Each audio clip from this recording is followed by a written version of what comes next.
She stood at his door with frost in her hair and death in her eyes, holding a baby she was ready to surrender for a single piece of bread. The rancher, scarred, silent, broken by his own losses, should have turned her away like everyone else. But he didn't. He took them both. What happened next would shatter a violent man's grip, rebuild a mother's shattered soul, and prove that sometimes salvation comes not from those who speak the loudest, but from those who act when words fail. This is their story. Stay until the end and comment what city you're watching from. I want to see how far this story travels. The winter of 1871 came to the Colorado frontier like a punishment from God himself. It wasn't the kind of cold that nipped at your fingers or made you pull your coat tighter. No, this was the cold that carved itself into your bones, that turned breath into crystals before it left your lips, that made every step through the snow feel like wading through an ocean determined to pull you under. The sky hung low and gray, a suffocating blanket that hadn't broken in weeks, and the wind screamed across the plains with a voice that sounded almost human in its rage. Elena Ward no longer felt the cold. She'd stopped feeling it 3 days ago, somewhere between the trading post that had barred its doors against her and the homestead where a woman had set dogs on her. Now as she stumbled through snowdrifts that reached her thighs, her infant daughter clutched against her chest beneath her threadbare coat, she felt only a strange floating emptiness. Her feet moved because they had to. Her heart beat because it didn't yet know how to stop. The baby, Rose, she'd named her, though the name felt like a luxury now, like something from a life that belonged to a different woman, had stopped crying hours ago. That silence terrified Elena more than any scream could have. She pressed her cracked lips to the tiny forehead, feeling for warmth, for breath, for any sign that she hadn't already failed in the one task that mattered.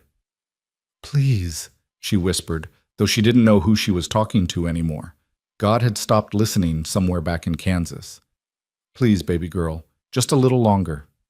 The landscape stretched endlessly in every direction, broken only by the occasional skeletal tree or snow-covered boulder. No smoke rising from chimneys. No lights in windows. Nothing but white and gray and the howling wind that seemed determined to erase every trace of human existence from this godforsaken stretch of earth. Elena's vision blurred at the edges, darkness creeping in like ink spreading through water. She'd eaten nothing but frozen berries and bark scrapings in 5 days. The last real meal, if you could call it that, had been nearly a week ago, when she'd traded her wedding ring for half a loaf of stale bread and a warning to never come back. Her legs buckled, and she crashed to her knees in the snow. For a long moment, she knelt there, swaying, the baby's weight the only thing keeping her upright. It would be so easy to just lie down, to let the cold finally finish what it had started. Rose would go quickly, they said. Children always did. It would be a mercy, almost. Better than watching her starve. Better than... No. The word came from somewhere deep, somewhere she thought had died with her first shred of hope. Elena forced her head up, forced her eyes to focus through the swirling snow. And there, perhaps a quarter-mile ahead, she saw it. A cabin. Not large, just a single-story structure with rough-hewn logs and a stone chimney, but solid. Real. And from that chimney rose a thin column of smoke, gray against the gray sky. The most beautiful thing Elena had seen in her entire life. She didn't remember standing, didn't remember starting to walk again, but suddenly she was moving, each step an act of pure will, her body operating on nothing but the animal instinct that had kept mothers moving since the dawn of time. The cabin grew larger, more defined. She could see a small barn behind it, a split-rail fence half buried in snow, a single window glowing with the faint amber light of a fire within. Someone was home.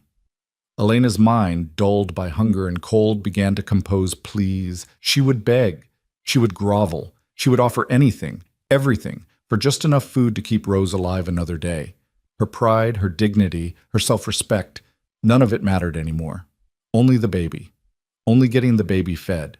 She reached the porch just as her legs gave out completely. The impact of her knees hitting the wooden planks sent a jolt of pain through her body, sharp enough to cut through the numbness. The baby stirred against her chest, making a small, pitiful sound that was half whimper, half gasp. Elena clutched her tighter, then raised one trembling fist and hammered it against the door. "Please." Her voice came out as a croak, barely audible over the wind. "Please, someone, Anyone! She hit the door again, harder this time, leaving smears of blood from her split knuckles on the weathered wood. I need help! My baby, please! My baby needs! The door opened. Elena looked up through strands of ice-matted hair and saw him. He was tall, well over 6 feet, with broad shoulders that filled the doorframe and hands that looked like they could break stone. His face was all hard angles and weathered skin, the kind of face that had seen too much sun and too much hardship, with a jaw dark with several days' worth of stubble. But it was his eyes that stopped her cold. Pale gray, the color of winter sky, and completely, utterly unreadable. He wore a simple wool shirt, sleeves rolled to his elbows despite the cold, and held a piece of wood in one hand, a carving knife in the other.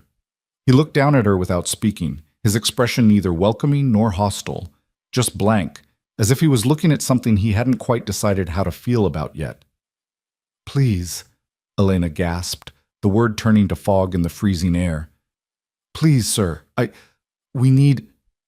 She tried to stand, failed, slumped back against the doorframe. Just some bread, anything. I can work, I can clean, I can... He still said nothing. His eyes moved from her face to the bundle against her chest, where Rose's tiny hand had emerged from the blankets, blue-tinged fingers grasping at air. Elena's desperation crystallized into something sharp and terrible. She'd been turned away from 12 doors in the past 2 weeks. 12. She'd been called a whore, a beggar, a curse. She'd been told that her misfortune was God's judgment, that decent people didn't help women who'd obviously brought shame on themselves. She'd been spat on, threatened, driven away with guns and dogs and cold, hard silence. This would be the 13th door. And she knew with the certainty of someone who had nothing left to lose, that if he turned her away, this would be the last door she ever knocked on. There was nothing beyond this cabin but wilderness and death, so she did the unthinkable. Take her! The words came out before she could stop them, raw and broken and desperate. She fumbled with the blankets, trying to unwrap Rose with fingers that wouldn't cooperate. Please, God, please, take her. Keep her. I don't need anything for myself. Just give her food, give her warmth. Let her live, please. She's just a baby. She hasn't done anything wrong. Her voice cracked, shattered completely. Tears froze on her cheeks as she held Rose up, offering her child, her baby, her heart, her entire reason for breathing, to this stranger. Take her instead, Elena sobbed. Just let my baby live. The man didn't move. He stood there, knife and wood still in his hands, his face carved from the same stone as the mountains that ringed the valley. The silence stretched so long that Elena thought he might not have heard her, or worse, that he had, and was deciding whether it was worth the trouble of even responding before shutting the door in her face. Then he moved. He set the wood and knife down on a small table just inside the door, his movements careful and deliberate. Then he stepped out onto the porch, and Elena saw that he wasn't wearing shoes, just thick wool socks that made no sound on the frozen planks. He knelt in front of her, close enough that she could see the small white scars that traced lines across his knuckles, the deeper scar that cut through his left eyebrow, the way his breath steamed in the frigid air. Up close, he looked older than she'd first thought, maybe 40, maybe more. There was gray threading through his dark hair, deep lines carved around his eyes and mouth, but it was a hard-earned age, not the soft decay of comfortable years. This was a man who'd survived things, who'd endured. He reached out, and Elena flinched instinctively. But he wasn't reaching for Rose. Instead, he began unwrapping the heavy canvas coat he wore over his shirt. A massive thing, fur-lined and patched in a dozen places, clearly made for work in brutal conditions. What are you... Elena started, but her voice failed as he draped the coat around both of them, wrapping it carefully to cover Rose completely, to shield Elena's exposed shoulders and arms. The weight of it was incredible, but it was the warmth, oh God, the warmth trapped inside from his body heat that made Elena gasp aloud. The man stood, and before Elena could process what was happening, he bent and scooped both of them up as if they weighed nothing at all. One arm under her knees, the other supporting her back, cradling them both against his chest with a gentleness that seemed impossible from someone so large. He carried them inside. The cabin's interior hit Elena like a physical force. Heat, blessed, incredible heat, rolled over them from a stone fireplace where logs crackled and popped, throwing orange light across simple but solid furniture. A table with 2 chairs, a narrow bed in the corner, shelves lined with tin plates and cups. Everything clean, everything in its place, everything speaking of a solitary life maintained with meticulous care. The man carried them to a chair near the fire and lowered them into it as carefully as if they were made of glass. Then he straightened, looked at them both for a long moment with those unreadable gray eyes, and turned away without a word. Elena sat frozen, not from cold anymore, but from sheer incomprehension. She'd offered to give him her child. She'd been prepared for him to take Rose and shut the door on her, or to refuse and send them both away to die. Those were the only 2 outcomes she'd imagined. But this? Warmth? Shelter? Silence that felt like acceptance? She watched as he moved through the cabin with the efficiency of someone who'd lived alone for a long time. He pulled a heavy blanket from the bed and brought it over, draping it over them both. Then he went to the shelves, taking down a tin cup and a small pot. He ladled something from a larger pot hanging near the fire. Soup, she realized, from the smell, and brought it to her. "I don't have any money," Elena whispered, finding her voice. "I can't pay you. I don't have anything to—" He shook his head once, sharply, and pressed the cup into her hands. The message was clear: drink. The soup was thin but hot, made with some kind of dried meat and root vegetables. Elena took one sip and nearly wept at the taste. Not because it was particularly good, but because it was food, real food, warm and solid and life-giving. She drank slowly, forcing herself not to gulp it down, knowing her shrunken stomach wouldn't tolerate too much at once. The man watched her drink, then moved back to the shelves. He returned with a small ceramic bowl and what looked like a clean piece of cloth. He gestured to Rose, who was starting to stir and whimper, then mimed eating. "You want to feed her?" Elena asked. "But I don't have anything to—" He disappeared into a back room. She hadn't even noticed there was a back room, and returned a moment later with a small bottle and a tin of what she realized was condensed milk. Her mind reeled. Who kept condensed milk in a bachelor's cabin? Who kept baby bottles? But she didn't ask, didn't dare question this strange mercy. She just watched as he prepared a thin mixture of milk and warm water, testing the temperature on his wrist with the practiced ease of someone who'd done this before. He handed her the bottle, and Elena held it to Rose's lips with shaking hands. The baby latched on immediately, sucking with desperate hunger, her tiny hands clutching at the bottle. Elena watched her daughter drink, watched color slowly return to those pale little cheeks, and felt something break loose in her chest, some last defense she'd been holding against the weight of the past months, the past years, the past lifetime of pain. She wept, not quiet tears, but great shuddering sobs that racked her entire body. She cried for every door that had slammed in her face, for every night she'd spent in barns and ditches, for the husband who'd turned from gentle to monstrous, for the home she'd fled, for the life she'd thought she'd have, for the daughter who'd nearly died because her mother couldn't protect her. Through it all, the man said nothing. He moved to the fireplace, added another log, adjusted something in the flames. Then he settled into the other chair, the only other chair, and picked up his piece of wood and his knife, resuming whatever carving he'd been working on when she'd knocked. As if having a strange woman and baby break down in his home was the most normal thing in the world. Elena fed Rose until the bottle was empty, then tucked the baby against her shoulder and patted her back until a small burp emerged. Rose's eyes drifted closed almost immediately. Her tiny body finally relaxed, finally safe. Elena held her close, wrapped in the man's coat and the blanket, feeling warmth seep back into her bones, inch by inch. She watched her silent host carve. His hands moved with surprising delicacy, the knife taking away tiny curls of wood with each precise stroke. She couldn't see what he was making, something small, something detailed, but there was something almost meditative about the way he worked, his focus complete, his breathing steady and even. Outside, the wind still howled, snow still fell. The world beyond these 4 walls remained a frozen hell. But inside, there was fire. There was warmth. There was silence, yes, but not the hostile silence of rejection. This was different. This was the silence of someone who'd said everything that needed saying with actions instead of words. "What's your name?" Elena finally asked, her voice hoarse. He didn't look up from his carving. For a moment she thought he wouldn't answer. Then, in a voice rough from disuse, deep as winter thunder, "Jonas." Just that, nothing more. No last name, no elaboration, just Jonas. "I'm Elena," she offered. "Elena Ward. And this is Rose." A slight nod, acknowledging, but he still didn't look at her, just kept carving. Elena's eyes grew heavy. The warmth, the food, the bone-deep relief of finally being safe, it all crashed over her at once. She tried to fight it, tried to stay awake, afraid that if she slept she'd wake to find this had been a dream, that she was still outside freezing to death while her mind conjured visions of rescue. But her body had other plans.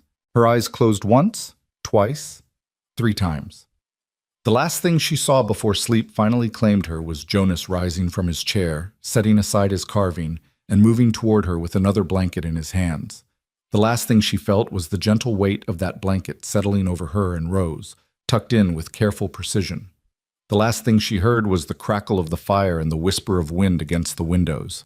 And for the first time in longer than she could remember, Elena Ward slept without fear. When Elena opened her eyes, she didn't know where she was. The ceiling above her was wooden, heavy beams running across it. Light filtered through a window, real glass, she noted with surprise, and fell in pale squares across rough floorboards. The air smelled of wood smoke and something cooking, something that made her empty stomach clench with sudden, ravenous hunger. She sat up with a gasp, panic flooding through her. Where was Rose? Where was... Easy. The voice came from across the room. Jonas stood by the stove. There was a stove, an actual cast-iron stove, stirring something in a pot. He gestured to the bed beside her. Elena looked down and nearly sobbed with relief. Rose lay on the bed next to where Elena had been sleeping, bundled in clean blankets, her little face pink and peaceful. She was breathing normally, no longer that shallow, desperate panting that had terrified Elena for days. "How long—" Elena's voice cracked. She swallowed, tried again. "How long was I asleep?" Jonas held up fingers. 1, 4, 14 hours. She'd slept for 14 hours. Elena looked down at herself and realized with a start that someone had removed her wet, frozen outer clothes. She still wore her thin dress and undergarments, but her coat, shawl, and ruined shoes were gone. In their place, she found herself covered in warm blankets, and she lifted the covers, wearing a pair of thick wool socks that were far too large for her feet. Her face flushed hot. "Did you—" Jonas shook his head firmly, pointed to himself, then made a gesture of turning away and covering his eyes. Then he pointed to her wet clothes, now hanging by the fire to dry, and mimed carefully removing only the outer layers. The message was clear. He'd taken off only what was necessary to keep her from getting sick, and he'd been respectful about it. "Thank you," Elena whispered.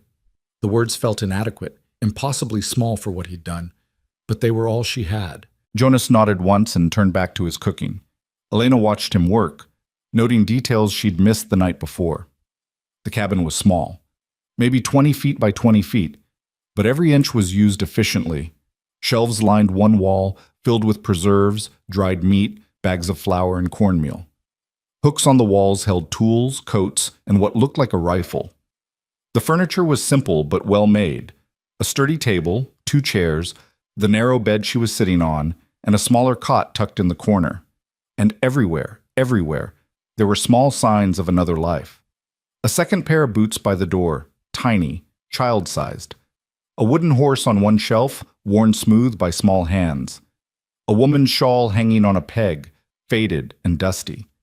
A wedding photograph in a simple frame showing a younger Jonas with a pretty woman and a small boy, all 3 of them smiling. A family. He'd had a family. Elena's heart clenched. What had happened to them? But she didn't ask. Couldn't ask. Not when this man had saved her life without asking anything about her own losses. Her own pain. Jonas finished whatever he was preparing and brought it to her. A bowl of porridge, thick and steaming, with a spoon and a cup of water. He set them on the small table beside the bed, then stepped back, giving her space. Elena ate slowly, savoring every bite. The porridge was plain, just oats and water and a little salt, but it was hot and filling and it stayed down, which was more than she could have asked for. Between bites, she checked on Rose, touching her forehead, counting her breaths, assuring herself over and over that her daughter was truly alive, truly safe. When she'd finished eating, Jonas took the bowl and brought it back to the basin. Then he turned to her and made a series of gestures, pointing to her, to the door, then making a walking motion with his fingers and shaking his head firmly. "You're not going anywhere." "I don't want to impose," Elena said quickly. "You've already done so much. If I could just stay until the storm breaks, maybe borrow some food for the road." Jonas crossed the room in 3 long strides and knelt beside the bed, bringing himself to her eye level. Up close, in daylight, she could see the color of his eyes more clearly. Not just gray, but gray with flecks of blue, like clouds over water. And in those eyes, for just a moment, she saw something break through the careful blankness, a fierce protectiveness, an adamant refusal that needed no words. He pointed to her, to Rose, to the bed, to the cabin. Then he pressed his palm flat over his heart and shook his head once, firmly. The message couldn't have been clearer. "You stay. I won't let you leave like this." Elena's throat closed up. "Why?" she whispered. "Why would you help us? You don't know anything about me. You don't know what I've done, where I've come from." Jonas stood and crossed to the mantel above the fireplace. He picked up the photograph she'd noticed earlier and brought it back, holding it so she could see it clearly. The woman, the boy, the younger version of himself. Then he tapped the image and looked at her with such naked grief that Elena had to look away. He understood. He understood what it meant to lose everything. He understood desperation, survival, the kind of pain that carved holes in your soul. He didn't need her story because he had his own, and that was enough. Jonas set the photograph back on the mantel and returned to his chair by the stove, picking up his carving once more. Elena watched him for a long moment, this strange, silent man who'd answered her most desperate plea, not with judgment or demands, but with shelter and safety, and the kind of mercy that asked nothing in return. Outside, the storm continued to rage. But inside this small cabin, in the warmth and the quiet, Elena felt something she hadn't felt in so long she'd almost forgotten what it was called. Hope. She settled back against the pillows, pulling Rose closer, and watched the firelight dance across the walls. Tomorrow she would think about what came next. Tomorrow she would figure out how to repay this kindness, how to move forward, how to build something from the wreckage of her life. But today, just for today, she would let herself rest. She would let herself and her daughter be warm and fed and safe. And she would trust in the silence of a man who knew that sometimes the most powerful answers came not from words, but from simply opening the door when someone knocked. 3 days passed in a strange, suspended quiet that felt almost like peace. Elena moved through those first 72 hours in Jonas's cabin with the careful uncertainty of someone who kept expecting the dream to shatter. Each morning she woke convinced she'd find herself back in the snow, rose cold against her chest. The warmth and safety nothing but a cruel hallucination conjured by a dying mind. But each morning, the fire still crackled in the hearth. Jonas still moved quietly through the cabin, tending to tasks with methodical precision. And Rose still slept soundly, her breathing deep and even, color fully restored to her cheeks. On that third morning, Elena woke before dawn to find Jonas already dressed, pulling on his heavy coat by the door. She sat up quickly, alarmed, and he turned at the sound. "Where are you going?" The question came out sharper than she'd intended, edged with panic she couldn't quite hide. Jonas crossed to the table and picked up a small slate, the kind school children used, that she hadn't noticed before. He wrote in careful, deliberate letters, "Barn, stock, back soon." Of course, animals. In her fog of exhaustion and relief, Elena had completely forgotten that a rancher would have livestock to tend, even in a blizzard. She felt her face flush with embarrassment. "I'm sorry, I didn't mean to—" She stopped, swallowed. "I'll have breakfast ready when you return." Jonas studied her for a moment, then shook his head and pointed firmly at the bed, making a sleeping gesture. "I can't just lie here while you work," Elena protested. "You've already done so much. Let me help, please." Something flickered across Jonas's face, Surprise, maybe, or something else she couldn't name. He hesitated, clearly weighing something internal, then nodded once and pointed to the stove, the coffee pot, the shelf where he kept the tin of grounds. Coffee. She could make coffee. It was such a small thing, such a simple domestic task. But as Jonas disappeared into the pre-dawn darkness and Elena carefully measured grounds into the pot, she felt something shift in her chest. For months, maybe years, she'd been nothing but a burden, a problem, something to be dealt with or discarded. Roy had made sure she knew it, hurling the words at her with increasing venom as his drinking got worse. Useless, worthless, more trouble than you're worth. But Jonas was letting her help, letting her contribute, even in this tiny way, trusting her in his space. Elena filled the pot with water from the pump. There was a pump right inside the cabin, which seemed like impossible luxury, and set it on the stove. While it heated, she checked on Rose, changed her diaper with one of the clean cloths Jonas had left in a neat stack, then carefully picked up around the cabin, putting away the dishes from the night before, straightening the blankets, sweeping dust from the floor with a worn broom she found in the corner. The cabin revealed itself more fully in the growing light. It was spare, almost austere, but everything in it was quality, built to last, built with care. The table had been sanded smooth as silk, the chairs fitted together with perfect joints. Even the shelves showed signs of skilled craftsmanship, each board precisely measured and placed. This wasn't the rough bachelor quarters she'd expected. This was a home someone had built with love and intention. Her eyes kept returning to that photograph on the mantel. The woman, Jonas's wife, obviously, had been beautiful in a quiet way, with dark hair pulled back from a gentle face and eyes that smiled even in the formal stillness of the portrait. The boy couldn't have been more than 5 or 6, gap-toothed and grinning, pressed against his father's side with obvious adoration. And Jonas himself looked so different, younger, yes, but more than that, open. His face held none of the careful blankness she'd come to recognize, none of the walls. He looked like a man who laughed easily, who'd never known the kind of silence that came from having nothing left to say. What had happened to them? Elena was still staring at the photograph when the door opened and Jonas came back in, bringing a gust of frigid air and a dusting of snow on his shoulders. He stamped his feet, hung his coat, then paused, noticing the swept floor, the tidy shelves, the coffee waiting. He looked at her, and for just a moment, something like gratitude crossed his face before the mask settled back into place. He poured himself a cup of coffee, took a sip, then gave her a small nod of approval before settling into his chair by the fire. They sat in companionable silence while the world outside slowly lightened from black to gray. Rose woke and fussed, and Jonas immediately stood and prepared her bottle without being asked, the movements automatic, practiced. Elena watched him test the temperature on his wrist, adjust the mixture, hand her the bottle with the same careful gentleness he showed in everything he did. "You've done this before," Elena said quietly. "Fed a baby. You knew exactly what to do that first night." Jonas's hands stilled for just a moment. Then he returned to his chair and picked up his slate. He wrote, "Had a son." Then, after a pause, he added, "Fever. 3 years ago." Elena's heart clenched. "I'm so sorry. And your wife?" Same time. 2 words that held an entire world of grief.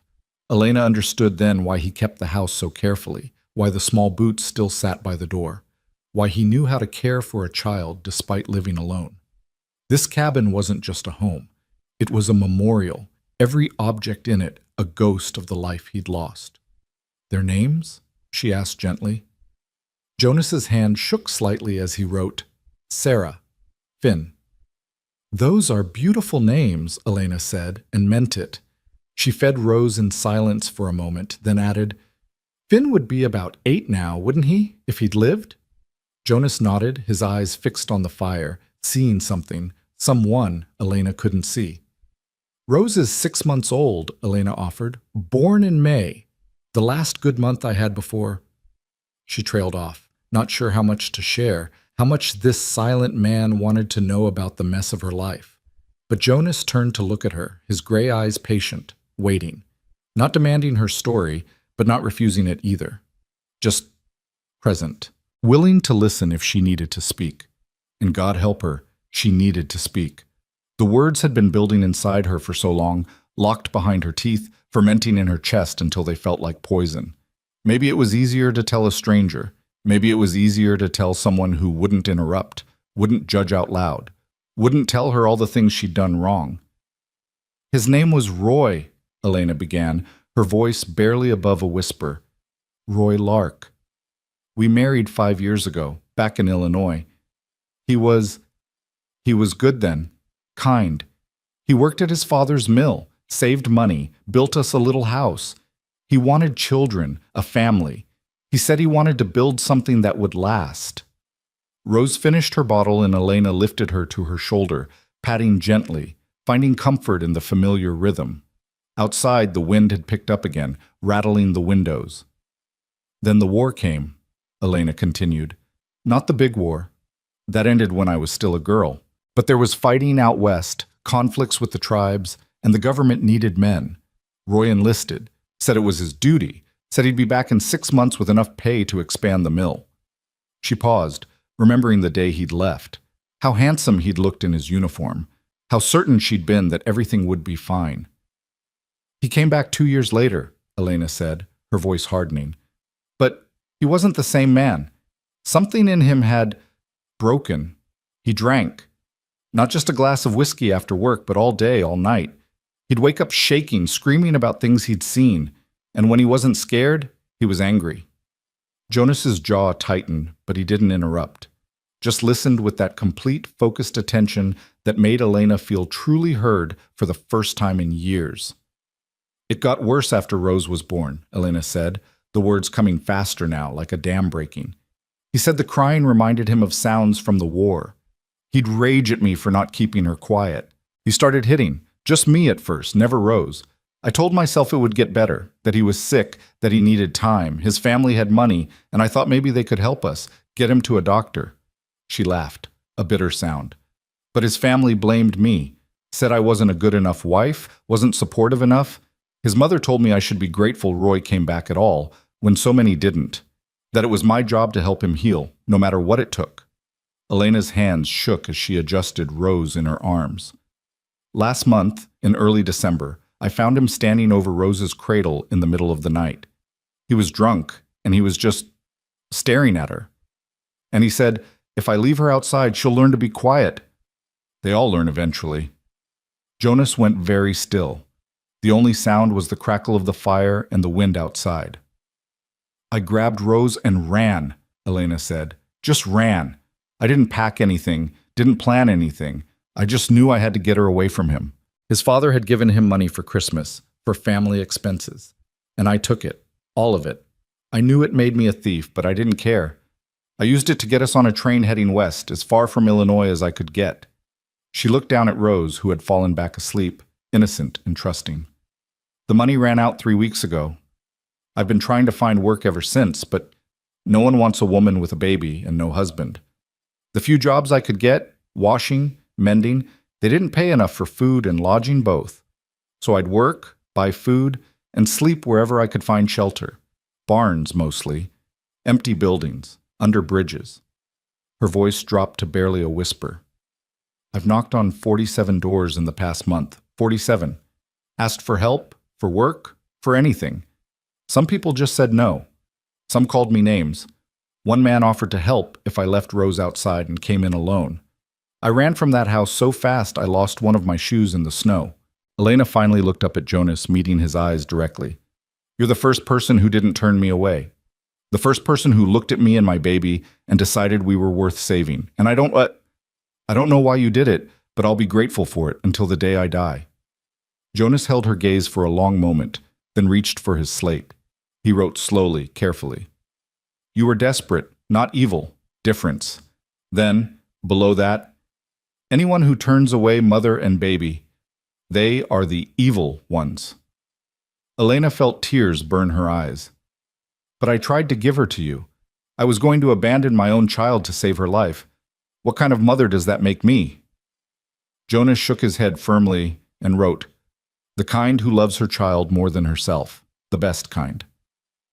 Something broke open in Elena's chest, some hard, locked place that had been holding her together through sheer will.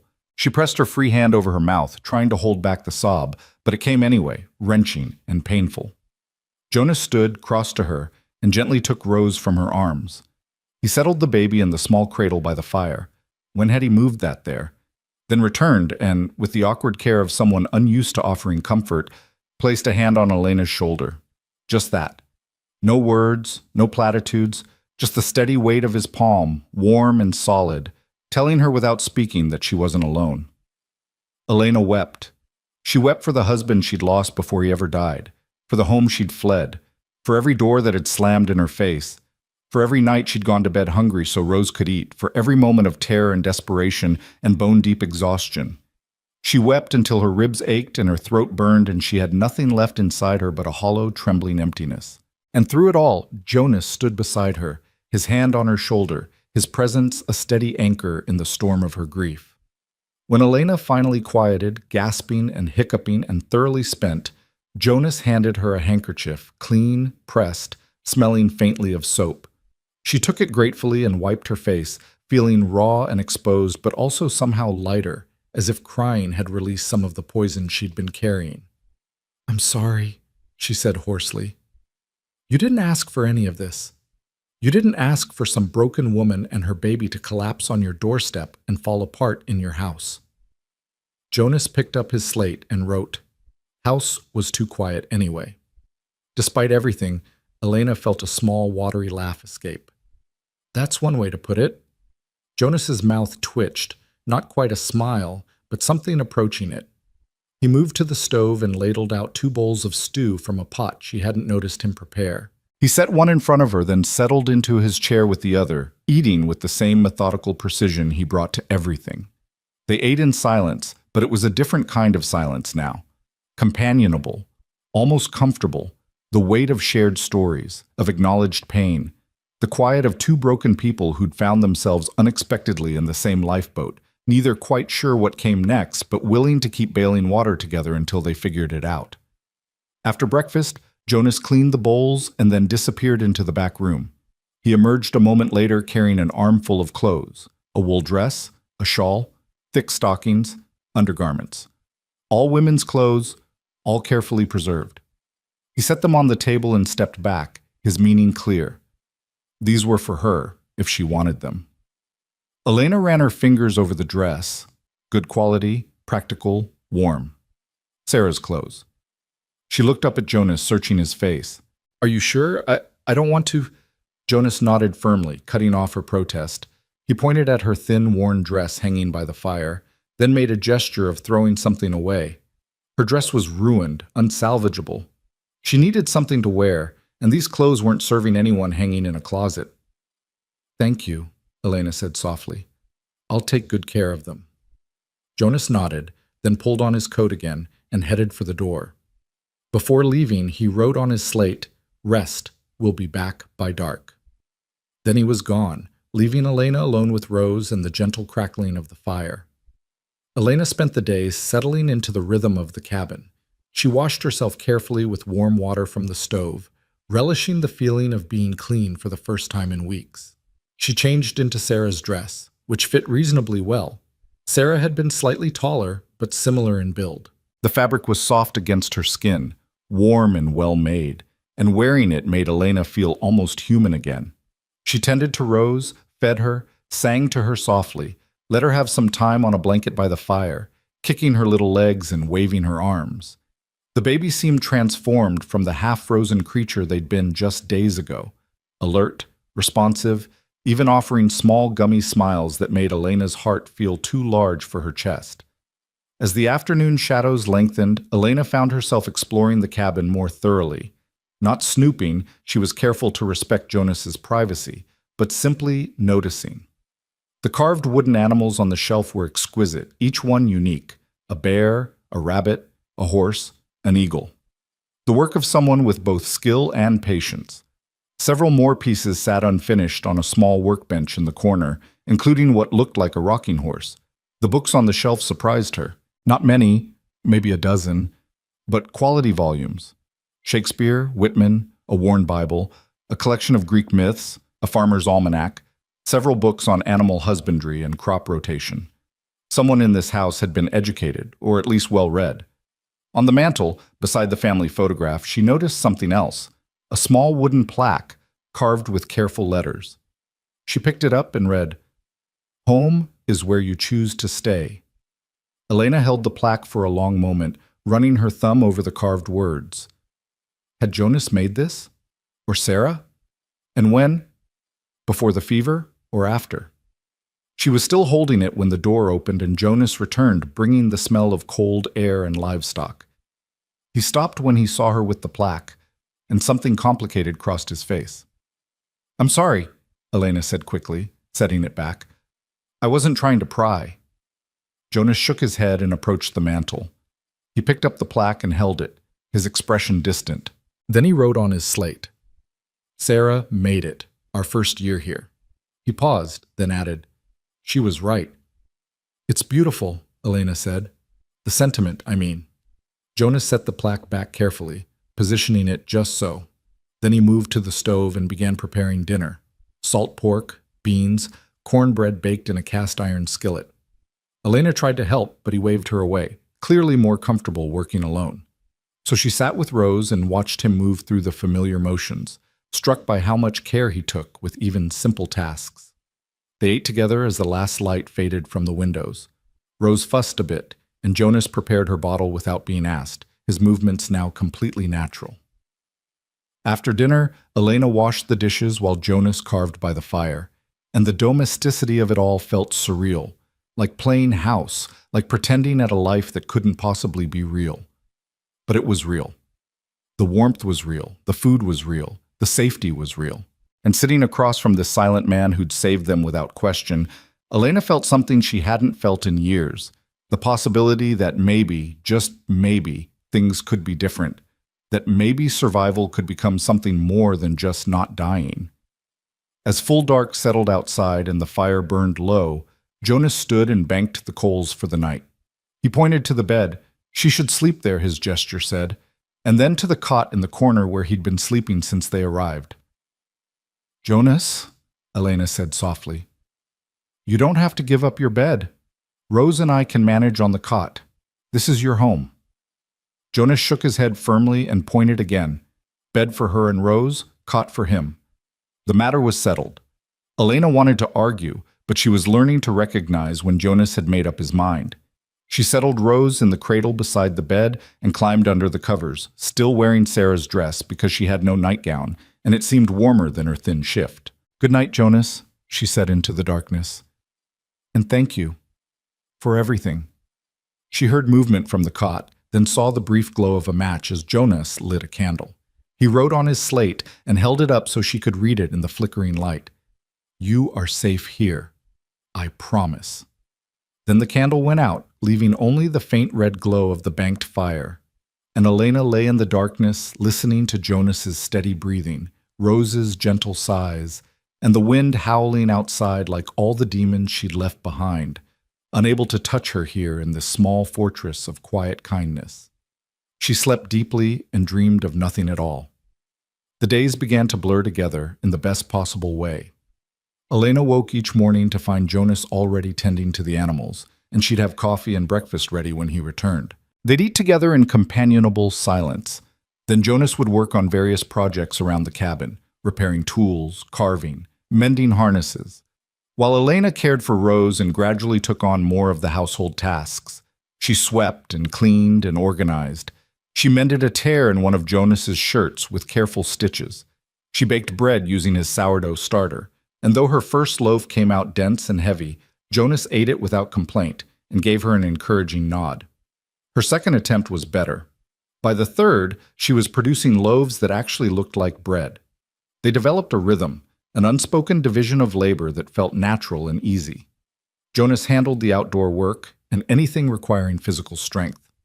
Elena managed the domestic sphere and Rose's care, and in the evenings they'd sit by the fire, Jonas carving, Elena mending, or just holding Rose, existing in a silence that grew more comfortable with each passing day. But it was the small moments that caught Elena off guard. The way Jonas would glance over when Rose laughed, his expression softening. How he'd wordlessly set a cup of tea beside her when she was feeding the baby. having noticed she liked to drink tea in the afternoons. The morning she woke to find he'd carved a small rattle for Rose, smooth and perfect, with tiny bells inside that chimed softly. "You made this?" Elena asked, turning the rattle over in her hands. It was beautiful work, the wood sanded silk smooth so it wouldn't hurt Rose's gums. Jonas nodded, looking almost embarrassed. "It's perfect," Elena said. "She loves it. Look." Rose was indeed fascinated, waving the rattle and giggling at the sound. Jonas watched her for a long moment, and Elena saw something like pain cross his face. Remembering, she realized, another baby who'd played with toys he'd carved, another child who'd laughed in this cabin. Without thinking, Elena reached out and touched his arm. "Thank you," she said quietly, "for letting us be here, for letting us bring life back into this house." Jonas looked at her hand on his arm, then up at her face. His gray eyes held something she couldn't quite read. Surprise, maybe, or gratitude, or something deeper and more complicated. He opened his mouth as if to speak, then closed it again and simply nodded. But that night, Elena noticed the small boots by the door had been moved to the shelf with the carved animals. Not hidden, but repositioned, given a place of honor rather than being left as a daily reminder of absence. It was a small change, but it felt significant. Like Jonas was slowly, carefully learning to live with his ghosts, rather than in spite of them. 10 days after her arrival, the storm finally broke. Elena woke to genuine sunlight streaming through the window, weak and pale, but sunlight nonetheless. The wind had stopped its constant howling, and when Jonas opened the door to check the weather, the world outside looked almost peaceful, white and clean and crystalline under a pale blue sky.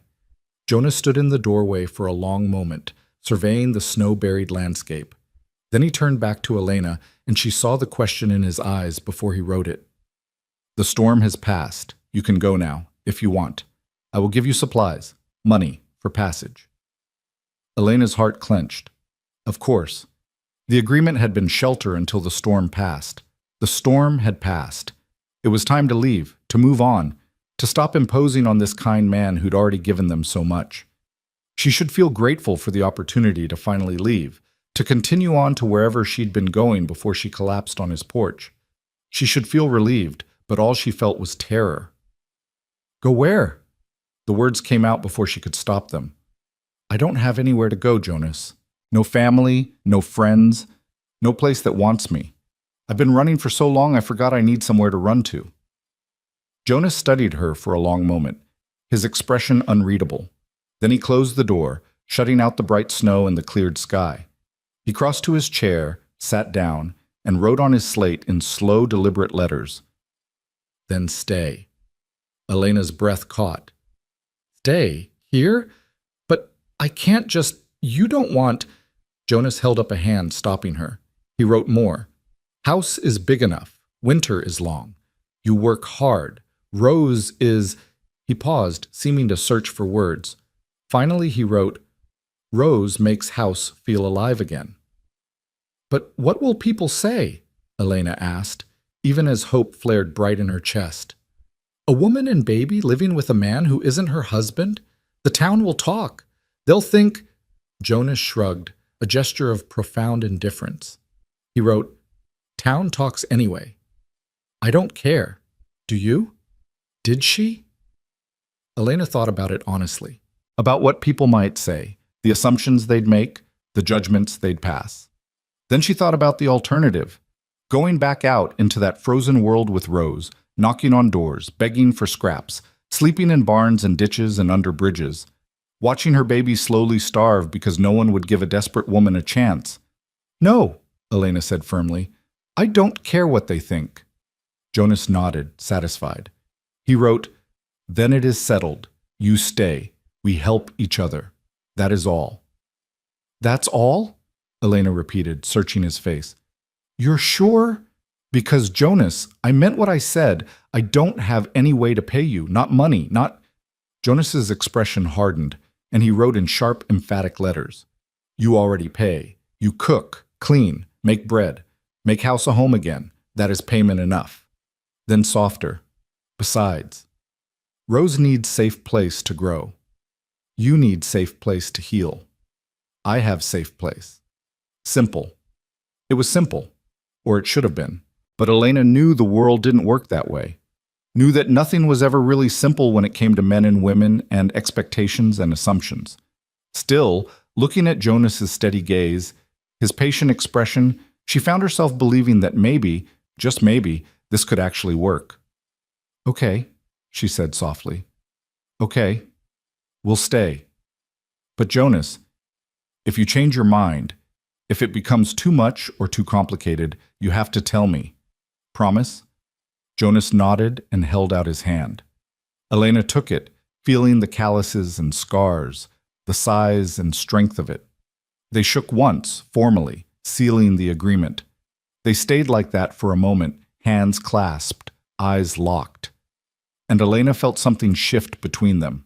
Not attraction exactly, not yet, but recognition. Two survivors who'd found each other in the worst possible circumstances and decided to keep surviving together. Two broken people agreeing to share the work of staying alive. Jonas released her hand and stood, pulling on his coat. He pointed outside, then to himself. Work to do, as always. But before he left, he paused at the door and wrote one more message. Welcome home, Elena. Then he was gone, leaving Elena standing in the warm cabin with Rose in her arms and tears streaming down her face. Welcome home. She'd lost her home months ago, years ago really, when Roy changed from the man she'd married into a stranger she feared. She'd been homeless and lost and adrift for so long she'd forgotten what it felt like to belong somewhere. But standing in Jonas's cabin, wearing Sarah's dress, holding her baby in front of the fire, Elena felt it again, the sense of being somewhere she was meant to be. Not because of fate or destiny or any grand plan, but because one person had looked at her in her darkest moment and decided she was worth saving. That afternoon, Elena explored beyond the cabin for the first time. The snow was deep but passable, and she needed to see what this place looked like beyond the four walls that had sheltered her. She bundled Rose warmly and ventured out into the crystalline world. The ranch was small but well-maintained, a sturdy barn that housed 2 horses, 3 milk cows, and a handful of chickens. A root cellar built into a hillside, its door secured against predators. A smokehouse. A workshop. Everything positioned with practical efficiency. Everything built to last. Beyond the immediate buildings, the land rolled away in gentle white hills, ringed by distant mountains that looked close enough to touch in the clear air. It was beautiful in a stark, unforgiving way. The kind of beauty that didn't care whether you appreciated it or not, that would kill you without malice if you weren't careful.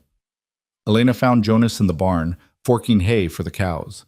He looked up when she entered, surprise crossing his face. I wanted to see the place, Elena explained. Thought I should know my way around if I'm staying.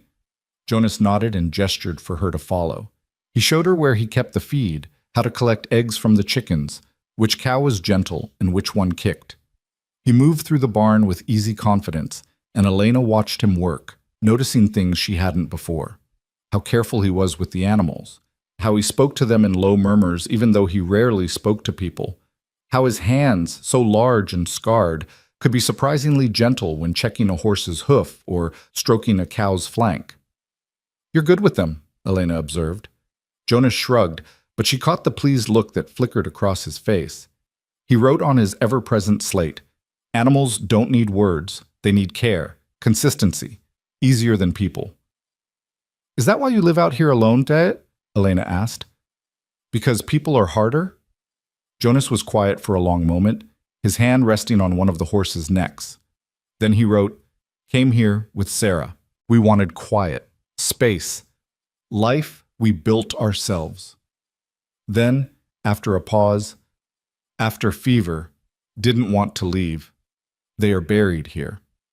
Elena's throat tightened. Can I see? The graves, I mean, if that's not too personal. Jonas studied her, then nodded slowly. He led her out behind the cabin to a small fenced area where 2 wooden crosses stood side by side, carved with careful letters. Sarah Hale, beloved wife. Finn Hale, beloved son. Both bore the same date, March 15th, 1868. They died on the same day, Elena said softly. Jonas nodded, his jaw tight. He wrote, Finn got sick first, Fever. Sarah nursed him. Got sick too. Couldn't save either.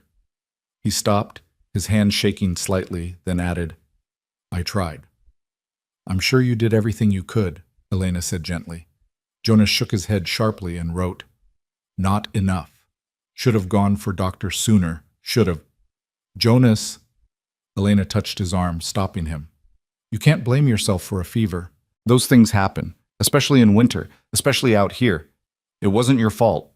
But Jonas just stared at the graves with an expression of such raw, unprocessed grief that Elena had to look away. 3 years, and it was still this fresh, still this sharp. They stood in silence for a while, Rose making small cooing sounds between them, alive and warm while the graves remained cold and silent. Finally, Jonas turned away and headed back toward the cabin, his shoulders tight. Elena followed, carrying Rose, thinking about loss and guilt and the ways people tried to survive them. Jonas had survived by retreating into silence, into the familiar rhythms of work and solitude. She'd survived by running, by focusing everything on keeping Rose alive, by refusing to let herself stop long enough to feel the full weight of everything she'd lost. But maybe, they could both survive in a different way now. Together. Not by forgetting their losses, but by acknowledging them and choosing to keep living anyway. That evening, Elena made stew and fresh bread for dinner. She'd found dried venison in the root cellar and vegetables Jonas had preserved, and she used Sarah's old recipes, found in a small book tucked into a shelf, to prepare a meal that actually tasted good. Hearty, warm, like something a family might eat. Jonas ate with obvious appreciation, finishing his entire bowl and accepting seconds. After dinner, he pulled out his carving again, but this time when Elena asked what he was making, he showed her, a small cradle, sized for a doll. For Rose? Elena asked. Jonas nodded. For when she is bigger, something to play with. Elena felt warmth bloom in her chest. He was thinking ahead, planning for Rose's future, for the child she would become, not just the infant she was now. As if they were really staying, really building something here. As if this was really home. Thank you, Elena said softly. For everything. I know I keep saying it, but Jonas, you've given us so much more than shelter. You've given us a chance to actually live instead of just survive. Jonas looked uncomfortable with the gratitude, ducking his head and focusing intently on his carving. But Elena saw the slight softening around his eyes, the way his shoulders relaxed just a fraction. They sat in comfortable silence, the fire crackling, Rose sleeping soundly in her cradle, and for the first time in longer than she could remember, Elena felt something that might actually be contentment. Not happiness, that felt too large, too fragile, but contentment. The simple satisfaction of being warm and fed and safe with her daughter. Outside, the night was clear and cold, stars brilliant in the black sky. But inside Jonas Hale's cabin, the fire burned steady, and two broken people who'd found each other in a storm, slowly, carefully, began the work of learning to be whole again. 2 weeks after Elena decided to stay, she finally told Jonas the complete truth about Roy Lark. It happened on an afternoon when the winter sun hung low and pale, casting long shadows across the snow. Rose was napping, the cabin was warm, and Elena had been kneading bread dough when her hand suddenly stilled, the rhythm breaking as a memory crashed over her with unexpected force. Jonas looked up from the harness he was mending, his gray eyes questioning. I need to tell you something, Elena said quietly, her hand still buried in the dough. About my husband, about why I really left. Jonas set down the harness and picked up his slate, but he didn't write anything, just waited, patient as stone. Elena forced herself to continue needing something to do with her hands. I told you Roy changed after the war, that he drank, that he got violent, but I didn't tell you everything. She paused, swallowing hard. I didn't tell you about the night I left. The dough turned smooth and elastic under her fingers. Outside, a crow called, harsh and lonely. It was 3 days before Christmas, Elena said, her voice steady despite the trembling in her chest. Roy had been drinking since morning. His parents were supposed to visit, but his mother sent a note saying his father was ill. Roy took it as a personal insult, like they were avoiding him on purpose. Maybe they were. I don't know. She shaped the dough into a ball, placed it in the bowl, covered it with a cloth. Then she washed her hands carefully, slowly, before turning to face Jonas. He got worse as the day went on.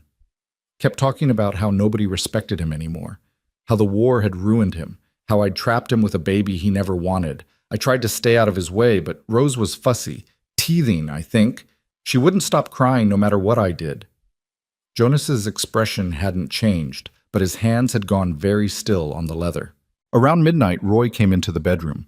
I was trying to nurse Rose, trying to calm her, but she was screaming, and Roy just stood there in the doorway, swaying, with this look on his face I'd never seen before. Empty, cold, like he wasn't seeing us at all, or like he was seeing something else entirely. Elena wrapped her arms around herself, suddenly cold despite the fire. He said, "I know how to make her quiet." And he walked over and tried to take her from me. I wouldn't let him.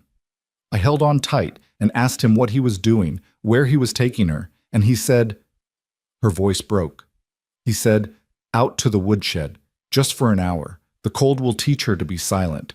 It worked on the prisoners. It'll work on her." Jonas stood abruptly, his slate clattering to the floor. "I fought him," Elena continued, the words pouring out now like blood from a wound. "I screamed at him, clawed at him, but he was so much stronger. He got Rose away from me and headed for the door. So I grabbed the fire poker and I hit him, right across the shoulders. He dropped Rose, thank God, onto the bed, not the floor, and when he turned around, I hit him again, in the face this time." She looked down at her hands, remembering the jar of impact, the spray of blood. He went down, not unconscious, but stunned enough that I had time to grab Rose and run. I took his father's Christmas money from the kitchen drawer, threw on my coat, and ran out into the snow in my nightgown and house slippers. I didn't even take time to get dressed properly. I just ran. Elena's voice dropped to barely a whisper. I heard him behind me, shouting, heard him fall. He was too drunk to run straight. But I didn't stop. I ran all the way to the train station and hid in the ticket office until morning. The station master must have seen something in my face because he didn't ask questions, just sold me a ticket west and told me to get on the first train that came through. She finally looked up at Jonas, meeting his eyes. "So you see, I'm not just a woman who left her husband. I'm a woman who stole from him and assaulted him.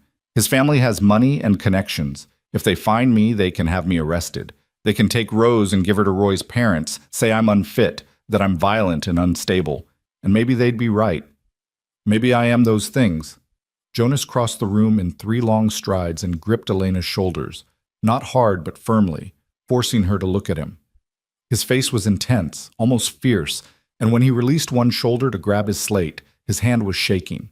He wrote in large, emphatic letters, "You protected your child. That is not wrong. That is right." "But the law," Elena started. Jonas shook his head violently and wrote, "Law is made by men, men who don't understand. You did what needed to be done." "His family has lawyers," Elena said desperately. "They have money. If they come looking—" Jonas's jaw set in a hard line. He wrote, each letter deliberate and forceful. "They won't find you. And if they do, they go through me first." Elena felt something crack open in her chest. "You don't know what you're saying. You don't know what kind of people they are. Roy's father owns half the businesses in his county. His uncle is a judge. They can destroy you just for helping me." Jonas held her gaze for a long moment, then wrote slowly, "I have already lost everything that mattered. They can't hurt me, but they can hurt you and Rose, so they don't get the chance." He reached up and touched Elena's face gently, his rough palm against her cheek, thumbing away a tear she hadn't realized had fallen. Then he stepped back, picked up his slate, and wrote, "I understand what it means to fail to protect. I won't let it happen again." The weight of those words hung in the air between them. He was thinking of Sarah and Finn, Elena realized, of the family he couldn't save from fever. And now he was making a promise, to himself as much as to her, that he wouldn't fail again. "Jonas," Elena said softly, "what happened to your family wasn't failure. You couldn't have stopped a fever. He shook his head stubbornly, but before he could write a response, Rose woke with a cry. Elena moved to pick her up, grateful for the interruption, for the chance to step back from the intensity of the moment. But as she fed Rose and watched Jonas return to his work with unusual force, attacking the leather harness with sharp, angry movements, Elena felt something shift between them. He knew her worst secret now, knew exactly what she was running from, and he hadn't flinched, hadn't judged, had promised to stand between her and danger. It was terrifying and comforting in equal measure. That night, after dinner, Jonas disappeared into the back room and emerged with a long wooden box. He set it on the table and opened it carefully, revealing a rifle. Well-maintained, oiled, clearly expensive. Elena stared at it. "Jonas, what?" He wrote quickly. "Need to know how to use this, just in case." "You want to teach me to shoot?" Elena asked, surprised. Jonas nodded firmly. "Tomorrow, can't always be here. You need to protect yourself and Rose." Elena looked at the rifle, then at Jonas's determined expression, then back at the rifle. The idea of holding a gun, of possibly having to use it, made her stomach turn. But he was right. He couldn't be with them every moment. And if Roy or his family did somehow find them... "Okay," Elena said quietly. "Okay. Teach me." The next morning dawned clear and bitterly cold. Jonas bundled up and gestured for Elena to do the same, then led her out to a flat area behind the barn where he'd set up targets, tin cans balanced on fence posts, pieces of wood propped against hay bales. He loaded the rifle with careful precision, then demonstrated the proper stance, how to sight down the barrel, where to place her hands. His movements were practiced, automatic, speaking of someone who'd spent considerable time with firearms. "Were you in the war?" Elena asked as he handed her the unloaded rifle to practice holding. Jonas shook his head and wrote, "Too young for the big war, but learned to shoot as a boy. Necessary out here." Elena lifted the rifle, surprised by its weight, and tried to mimic the stance he'd shown her. Jonas stepped behind her, adjusting her grip, straightening her shoulders, showing her where to rest the stock against her shoulder to absorb the recoil. His hands were impersonal but gentle, positioning her like a teacher with a student. But Elena was acutely aware of his presence, the solid warmth of him at her back, the careful way he touched her as little as possible while still making sure she held the weapon correctly. "Like this?" she asked, sighting down the barrel at one of the tin cans. Jonas nodded, then loaded a single round and stepped back. He gestured. "When you're ready." Elena took a breath, steadied herself, and squeezed the trigger the way he'd shown her. The rifle kicked harder than she'd expected, the report echoing across the snow. The bullet went wide, missing the can by at least 3 feet. "I'm sorry," Elena said immediately. "I'll do better." Jonas shook his head and wrote, "First shot is never perfect." Again. They practiced for an hour, until Elena's shoulder ached and her ears rang despite the cloth Jonas had her wrap around her head. By the end, she could hit the cans about half the time. Not impressive, but better than nothing. "What if I freeze?" Elena asked as they walked back to the cabin. "What if someone comes and I can't pull the trigger?" Jonas stopped walking and turned to face her. He wrote, "You hit your husband with fire poker to save Rose. You ran into snow in nightgown. You will not freeze. You will do what needs to be done." His confidence in her was almost frightening. Elena wanted to tell him he was wrong, that she'd been terrified every moment, that she'd only hit Roy because panic gave her strength she didn't actually possess. But looking at Jonas's steady gray eyes, at the absolute certainty in his expression, she found herself believing him just a little. Maybe she was stronger than she thought. Maybe survival had forged her into something harder, something capable. They continued to the cabin, and Elena was hanging up her coat when she noticed something strange. Jonas had gone very still, staring at the mantel where the photograph and Sarah's plaque usually sat. Both were still there, but beside them now sat a small piece of cedar, freshly carved with 3 words. "I understand fear." Elena looked at him questioningly. "Did you make this? Last night?" Jonas nodded slowly, not meeting her eyes. He wrote, "Wanted you to know. I don't judge you for being afraid. I am afraid too." "What are you afraid of?" Elena asked softly. Jonas was quiet for so long she thought he wouldn't answer. Then he picked up his slate and wrote with obvious difficulty. Afraid of caring again. Afraid of losing again. Afraid that letting you stay will end the same way. Elena's throat tightened. Jonas! He held up a hand, stopping her, and wrote more. But more afraid of not trying. More afraid of staying alone. So we are both afraid. We face it together. Elena crossed to him and, without overthinking it, wrapped her arms around his waist and pressed her face against his chest. She felt him stiffen in surprise, clearly not used to being touched. But after a moment his arms came up slowly and encircled her shoulders, holding her with careful gentleness. They stood like that for a long moment, two frightened people clinging to each other in a cabin in the middle of nowhere, choosing courage over caution, choosing connection over safety. When Elena finally stepped back, Jonas's face was flushed, his expression unreadable. He cleared his throat and moved quickly to the stove, busying himself with unnecessary adjustments to the fire. Elena smiled despite herself. For all his strength and silence, Jonas could be surprisingly awkward when it came to actual emotion. The days continued to pass, winter settling in deep and permanent. The ranch became their entire world, the cabin and barn and endless white landscape beyond. Jonas taught Elena to milk the cows, to collect eggs from temperamental chickens, to read the sky for signs of coming weather. Elena cooked and cleaned and cared for Rose, who grew plumper and happier by the day, her little personality emerging more with each passing week. They developed a language beyond words. A certain look from Jonas meant the animals needed tending. Elena leaving his coffee cup in a particular spot meant she'd noticed something needed repairing. The way Jonas set down his carving knife meant he was ready to listen if she needed to talk. The way Elena hummed certain songs meant she was content, while silence meant she was thinking about things best left in the past. It was a strange kind of intimacy, built not on passion or romance, but on practical cooperation and mutual respect. They were partners in survival, in making it through each day, in maintaining this fragile peace they'd constructed. But Elena couldn't quite shake the fear that it was too fragile, that something would come along and shatter it. Her fear proved prophetic 3 weeks into the new year. It was late afternoon, the sun already sinking toward the mountains, when Elena heard the sound of a horse approaching. She was inside preparing dinner while Jonas was in the barn, and the sound of hoofbeats made her freeze, knife still in her hand, heart suddenly pounding. They never had visitors.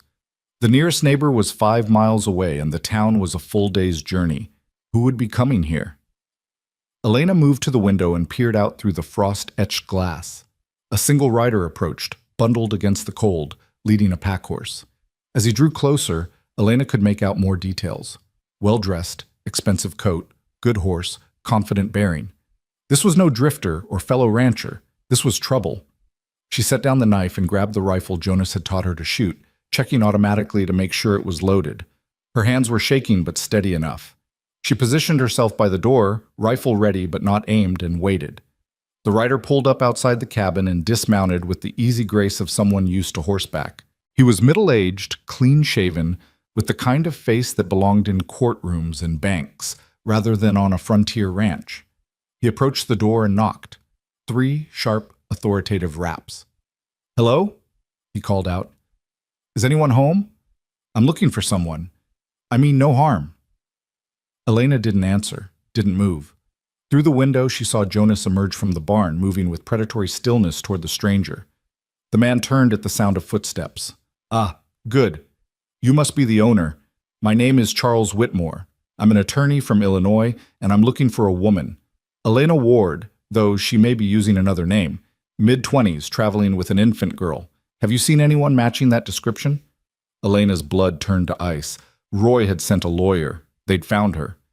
Jonas stood motionless for a moment, then shook his head slowly. "Are you certain?" Whitmore pressed. "I'm authorized to offer a substantial reward for information leading to her whereabouts. Mrs. Ward's family is quite concerned about her welfare. She left home in a state of mental distress and—" Jonas held up a hand, cutting him off, and gestured to his throat, then shook his head. The message was clear. Can't speak. Whitmore frowned, clearly frustrated. "I see. Well, can you write? I have some questions that require answers, and The door opened and Elena stepped out, rifle in her hands, not quite pointed at Whitmore, but not quite pointed away either. I can answer your questions, Mr. Whitmore, because I'm Elena Ward, and I'm not going anywhere.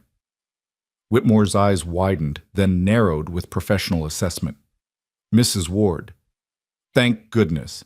Your husband and his family have been frantic with worry. They've had people searching for you for weeks. I'm sure they have, Elena said coldly. Let me save you some time, Mr. Whitmore. I left my husband because he tried to leave my infant daughter in the snow to teach her silence. I took money that was given to him for family expenses, so technically it was mine to take, and I hit him with a fire poker to stop him from hurting my child. Those are the facts. Now you can leave. Whitmore held up his hands in a placating gesture. Mrs. Ward, I understand you've been through a difficult time. Raising a child alone, especially in your condition, must be overwhelming. But running away isn't the solution. Your husband has agreed to seek treatment for his difficulties. His family wants to help you both. His family wants to take my daughter and lock me away, Elena said flatly. Don't insult my intelligence by pretending otherwise. That's not true at all, Whitmore said smoothly. They simply want to ensure the child is in a stable environment with proper care. Surely you can see that living here, he gestured at the cabin with barely concealed disdain, with a stranger, unmarried, is hardly appropriate for a young mother. Jonas moved then, positioning himself beside Elena, his presence a silent wall of support. He didn't touch her, didn't speak, but the message was clear. She wasn't alone. This man saved my life and my daughter's life, Elena said, her voice steady despite her racing heart. He's shown me more kindness and respect in 3 weeks than my husband showed me in 5 years. So yes, Mr. Whitmore, I can see that this is exactly where I need to be. Whitmore's expression hardened. Mrs. Ward, I'm authorized to inform you that if you don't return voluntarily, your husband's family will pursue legal action. They have evidence of your mental instability, your theft, your assault on your husband. They can have you declared unfit and take custody of the child. This doesn't have to be difficult, but it will be if you insist on, get off my property. Jonas's voice cut through Whitmore's words like a blade through silk. Everyone froze. Elena stared at Jonas in shock. She'd heard him speak a handful of times, his voice always rough and hesitant. But this was different. This was command, authority, barely controlled rage. I beg your pardon? Whitmore said, clearly startled. My property, Jonas repeated, each word deliberate and hard. You're standing on it. You're threatening a woman under my protection. You need to leave. Now. Whitmore's face flushed red. Now see here. I have every right to pee to... You have no rights here, Jonas said, his voice low and dangerous. This is my land. She is my guest. You are trespassing, and if you don't get back on that horse in the next 30 seconds, I'll make you leave. Are you threatening me? Whitmore blustered. I'm an officer of the court. I can have the law. Jonas moved with startling speed, closing the distance between them until he towered over the smaller man. He didn't touch Whitmore, didn't raise his voice, but his physical presence was overwhelming, threatening in a way that needed no words. Leave, Jonas said quietly. Whitmore stumbled backward, his face pale. This isn't over, Mrs. Ward. The Lark family has resources you can't imagine. They'll find legal recourse. They'll find that any action they take will go through me first, Jonas said, and they'll find I don't intimidate easy. Elena Ward and her child are under my protection. That means something out here, even if it doesn't mean anything to lawyers from back east. Now get out. Whitmore retreated to his horse, clearly shaken but trying to maintain dignity. You're making a mistake, both of you. The law is a week's ride from here, Jonas said flatly. And winter isn't done yet. Long time till spring, Mr. Whitmore. Long time for a lot of things to happen to someone foolish enough to come back here making threats. It wasn't quite a threat itself, but the implication was clear enough. Whitmore mounted his horse with jerky, angry movements. You'll hear from the Lark family again. Mark my words. Looking forward to it, Jonas said, his voice dripping with dangerous promise. Whitmore spurred his horse and rode away, faster than was safe on the icy trail. Elena and Jonas stood watching until he disappeared over the ridge, the sound of hoofbeats fading into the winter silence. Only then did Elena lower the rifle, her hand suddenly shaking so hard she nearly dropped it. Jonas took it from her gently and set it aside, then cupped her face in his large, warm hands. "You spoke," Elena said, her voice breaking.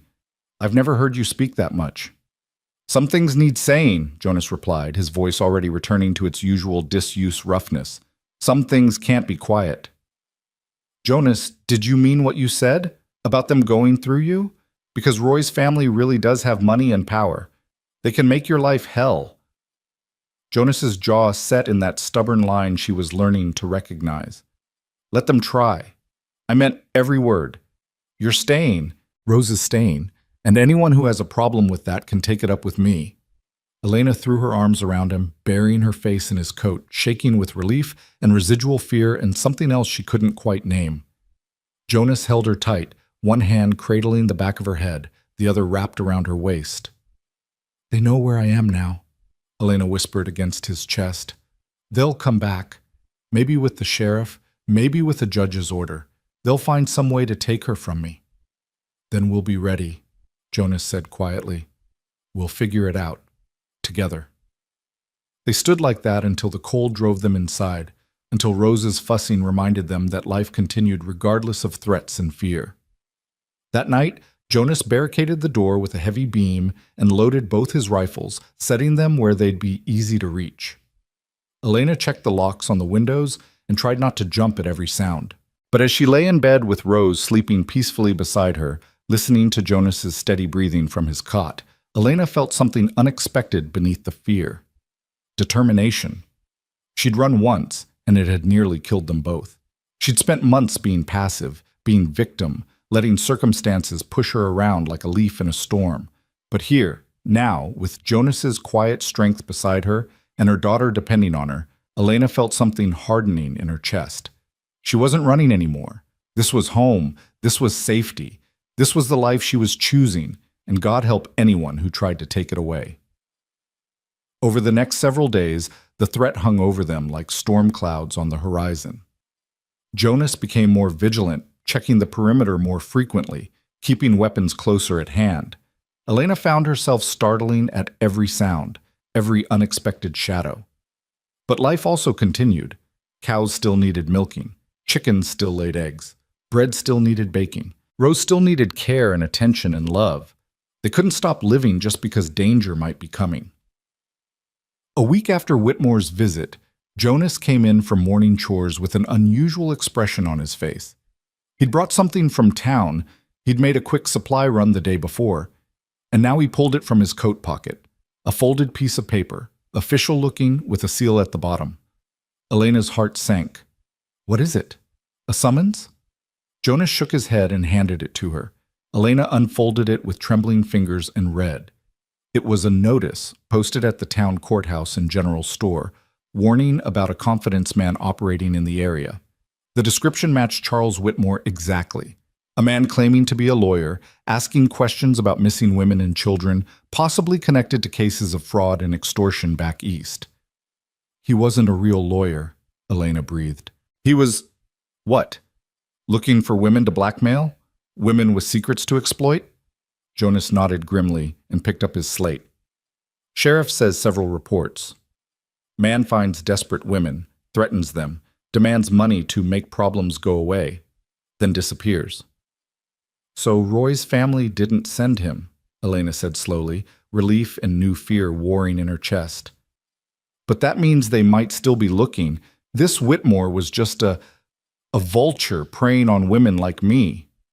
Jonas wrote, "Sheriff looking for him, but more important, showed me this." He handed Elena another piece of paper, this one older, more worn. It was a wanted notice. For Roy Lark, wanted for assault and attempted murder in Illinois, 2 counts, both against women. A reward offered for information leading to his arrest. Elena stared at the paper, her vision blurring. "Attempted murder. He did it to other women. After I left, he..." Jonas wrote quickly. "You saved yourself and Rose. If you had stayed..." He didn't finish. Didn't need to. Elena understood with cold, horrible clarity that if she'd stayed with Roy, she wouldn't have survived the winter. One way or another, she would have ended up like those other women, a casualty of his rage, his madness, his war that never ended. Does this mean... Elena looked up at Jonas with sudden hope. Does this mean they can't take Rose? If he's wanted for crimes, if he's dangerous... Jonas nodded firmly and wrote, "You are safe. Rose is safe. No one can say you were wrong to leave. You saved your life." The relief hit Elena like a physical force. She sat down hard in the nearest chair, the papers fluttering from her nerveless fingers. Safe. They were safe. Not perfectly, not forever, but for now. The threat she'd been running from was real, but it was Roy himself, not his family's power or their lawyers or their judgment.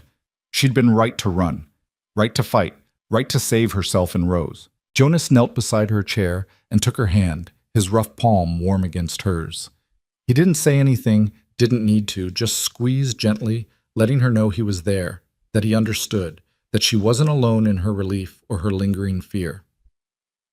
"Thank you," Elena whispered, "for going to town, for finding this out, for caring enough to check." Jonas's expression softened. He released her hand and wrote on his slate, "You are family now. Of course I check. Of course I care." Family. The word hit Elena harder than any threat could have. She looked around the cabin, at Rose sleeping peacefully in her cradle, at Jonas's careful handwriting on the slate, at the home they'd been building together through small daily acts of kindness and cooperation, and realized it was true. Somewhere between that first desperate night and now, they'd become something more than strangers sharing space. They'd become a family, broken pieces fitted together into something that actually worked, that actually felt right. "Jonas," Elena said softly, "when spring comes, if you want us to leave, to find our own place, I'll understand. You've done more than enough. You've saved our lives, but I don't want you to feel obligated to..." Jonas held up his hand, stopping her, and wrote in large, emphatic letters, "You stay. This is your home, if you want it to be." "I want it to be," Elena said immediately, "more than anything. But Jonas, what will people say? What will they think about a widow with a child living with a widower? The town already knows we're here. Eventually they'll..." Jonas shrugged, that gesture of profound indifference that Elena had come to recognize. He wrote, "Let them talk. We know the truth. That is enough." And somehow, it was. That evening, as Elena prepared dinner and Jonas carved by the fire and Rose played with the rattle he'd made her, Elena felt something settle in her chest. Not quite peace. She wasn't sure she'd ever feel true peace again. But something close. Acceptance, maybe. The understanding that life would never be perfect or safe or simple, but it could be good. It could be enough. She glanced over at Jonas, at his scarred hands moving with precise care over the wood, at his face relaxed and almost content in the firelight. He'd given her everything, shelter, safety, acceptance, respect, and asked for nothing in return except her continued presence, her partnership in maintaining this small fortress against the world. It was more than she'd ever dared hope for, more than she deserved, maybe, though Jonas would argue that point with his slate if she said it out loud. "Jonas?" Elena said softly. He looked up, eyebrows raised in question. "I'm glad the storm brought me here, to you. I know that sounds strange, being grateful for nearly dying, but if I hadn't collapsed on your porch, if you hadn't opened your door..." She trailed off, unable to finish. Jonas set down his carving and wrote slowly, carefully. "I am glad too. House was too empty. Heart was too empty. You and Rose, you brought life back."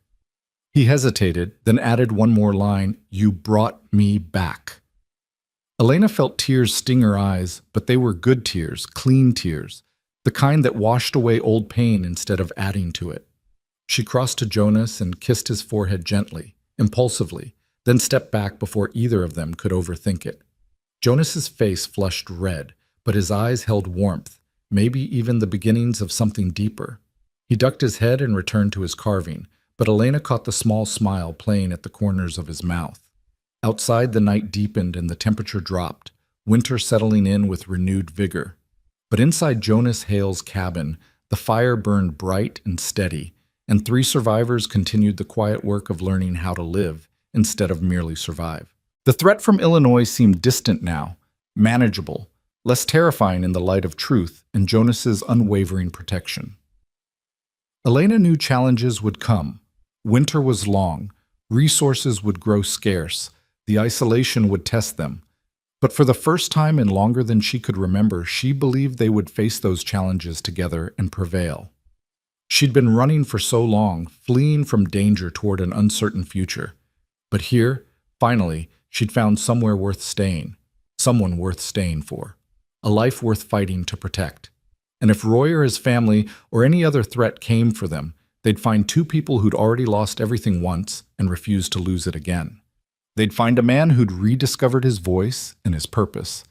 They'd find a woman who'd learned the difference between surrender and survival. They'd find a family forged in desperation and tempered by determination, and they'd discover that sometimes the quietest people have the strongest will to protect what's theirs. Elena returned to her cooking, humming softly, while Jonas carved and Rose played and the cabin filled with the small, ordinary sounds of home. Tomorrow would bring new challenges, new fears, new obstacles to overcome. But tonight, they were safe. They were together. They were home. And that was enough. The peace lasted exactly 11 days. Elena was in the kitchen, up to her elbows in flour, as she prepared bread for the week, when she heard it, the sound that had haunted her nightmares for months. A man's voice, rough and slurred, shouting her name. "Elena! Elena Ward! I know you're in there, you thieving bitch!" The bowl slipped from her hands and shattered on the floor, flour exploding across the boards in a white cloud. Elena stood frozen, every muscle locked, every breath trapped in her chest. It couldn't be. It was impossible. But she knew that voice, knew the particular cadence of rage that shaped those words. Roy had found her. She ran to the window and looked out, her heart hammering so hard she could feel it in her throat. There he was, swaying slightly in the saddle of a tired-looking horse, his face red from cold and drink, his eyes wild. He looked worse than she remembered. Thinner, more haggard, with the hollowed-out look of someone who'd been chasing demons through bottle after bottle. Behind him, standing at a careful distance, was another man, younger, uncertain, holding the reins of a second horse. Not a hired gun or a deputy, just someone Roy had convinced or paid to guide him here.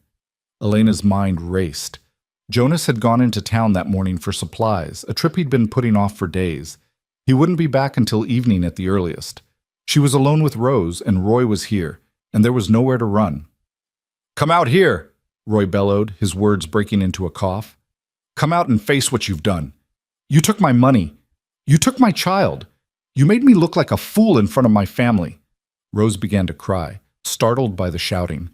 Elena's paralysis shattered. She scooped up her daughter and held her close, then moved quickly to the door and threw the heavy beam across it, locking it from the inside. Her hands were shaking so badly it took 3 tries to get it seated properly. "Jonas taught you to shoot," Elena whispered to herself, forcing her breathing to slow. "You know how to use the rifle. You can do this. You have to do this." She settled Rose in her cradle, tucking blankets around her to muffle the sound of her crying, then grabbed the rifle from where Jonas kept it by the door. She checked the load, 5 rounds, more than enough, and moved to the window, keeping back from the glass so Roy couldn't see her clearly. "I'm not coming out, Roy," she called, proud that her voice only shook a little. "You need to leave. Now." Roy laughed, a brittle, broken sound. "Leave? I've been traveling for 3 weeks to find you, through snow and ice and hell itself. You think I'm just going to turn around because you tell me to?" "There's a warrant out for your arrest," Elena said, louder now. "For attempted murder. The sheriff in town knows you're wanted. If you leave now, you might make it out of the territory before they catch you, but if you don't leave, if you try to break in here, I'll shoot you myself." "You?" Roy scoffed. "You wouldn't hurt a fly. You're weak, Elena. You always were. That's why you need me, why you need someone to make you strong." "I was weak," Elena agreed, surprised by the steadiness in her voice. "I was weak when I stayed with you. When I let you hit me, terrorize me, make me feel like I was nothing. But I'm not weak anymore. I survived 3 weeks on my own with a baby in winter. I found help, I found safety, and I will not let you take that away." Roy dismounted, stumbling slightly as his feet hit the ground. The young man with him called out nervously, "Mr. Lark, maybe we should—" "Shut up," Roy snapped. "Roy, I paid you to get me here, not to give me advice."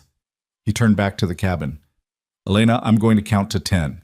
If you don't open that door and bring out my daughter, I'm coming in, and when I do, you'll regret ever crossing me." Elena raised the rifle, bracing it against the window frame, sighting down the barrel at Roy's chest. Her hands were steady now, her breathing controlled. Everything Jonas had taught her came back in crystal clarity: stance, sight, trigger squeeze, follow through. "1," Roy shouted. Elena's finger rested lightly on the trigger. 2. She thought of Rose sleeping in her cradle, innocent and trusting and depending on her mother to keep her safe. 3.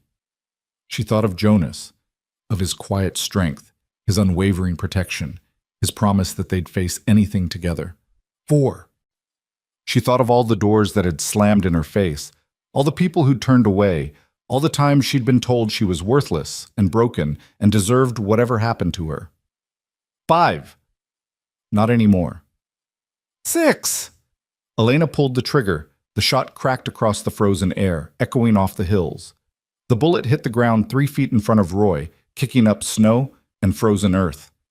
Roy jumped back with a startled yelp, genuine fear crossing his face for the first time. "The next one won't miss," Elena called out, already working the bolt to chamber another round. "I'm not the woman you married, Roy. I'm not the woman you terrorized and broke down. You want to see weak? Look in a mirror. You're a coward who beats women and threatens babies. You're wanted by the law, and you're standing on property owned by a man who promised to protect me. So here's what's going to happen. You're going to get back on that horse and leave, or I'm going to shoot you, and no jury in the territory will convict me for defending my home and my child from a wanted criminal." Roy's face contorted with rage. "You can't talk to me like that. I'm your husband. I own you." "You never owned me," Elena said coldly. "You just made me believe you did. But I'm done believing your lies." Roy took a step forward, and Elena fired again. This shot was closer, close enough that Roy felt the wind of it passing. He stumbled backward, his face going pale. "She's crazy," he shouted to his companion. "You see this? She's insane. This is why I need to get my daughter away from her." The young man who'd guided him looked deeply uncomfortable. "Mr. Lark, I think maybe we should listen to her. I didn't sign on for any shooting, and if she's telling the truth about you being wanted—" "I'm not wanted," Roy screamed. "Those charges are lies. My family will clear it all up once I get my daughter back and prove Elena's the unstable one." "Your family knows what you are," Elena said. "They've known for years. They just didn't care as long as you kept it behind closed doors. But you couldn't even do that, could you? You had to hurt other women. You had to escalate until even they couldn't protect you anymore." Roy's hand moved to his belt, and Elena saw the glint of metal. He had a gun. Of course he had a gun. She should have known he wouldn't come unarmed. "Don't," Elena warned, raising her rifle higher. "Don't make me do this, Roy. Just leave. Take whatever's left of your life and go somewhere else. Start over. Get help, but leave us alone." "That child is mine," Roy snarled, drawing his pistol. "My blood, my daughter, and I'll be damned if I let some backwoods rancher raise her while you play house with him." He raised the gun, and Elena didn't hesitate. She fired. The bullet caught Roy high in the shoulder, spinning him around. He dropped his pistol and fell to his knees in the snow, clutching at the wound with a howl of pain and rage. Elena worked the bolt again, chambering another round, her hands moving on autopilot. She kept the rifle trained on Roy, ready to fire again if he reached for his weapon. But Roy just knelt there, blood seeping between his fingers, staining the pristine snow crimson. His face was twisted with shock and pain, as if he couldn't quite believe she'd actually done it.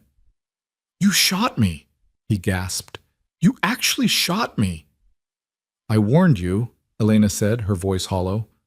"I told you I wasn't the same woman. You wouldn't listen." The young guide had dismounted and was backing away, hands raised. "I want no part of this," he said quickly. "I didn't know about any warrants, didn't know he was planning violence. I just guided him here from town, that's all."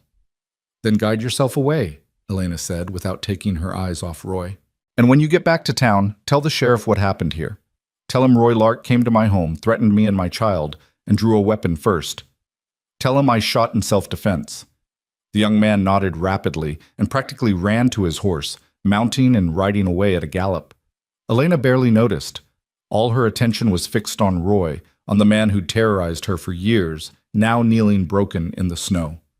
"You're gonna hang for this," Roy said through gritted teeth. "Shooting your own husband. They'll—" "I'm not hanging for defending my child from a wanted criminal," Elena interrupted. "And you're not my husband anymore. Whatever we had died the night you tried to freeze Rose to death. You killed it, Roy, not me." She heard hoofbeats then, approaching fast from the direction of town. For a moment, panic flared. Had the guide brought help for Roy? But then she recognized the horse, the rider, the familiar silhouette. Jonas. He must have seen this guide racing away, must have known something was wrong. He rode hard, snow flying from his horse's hooves, and didn't slow until he reached the cabin.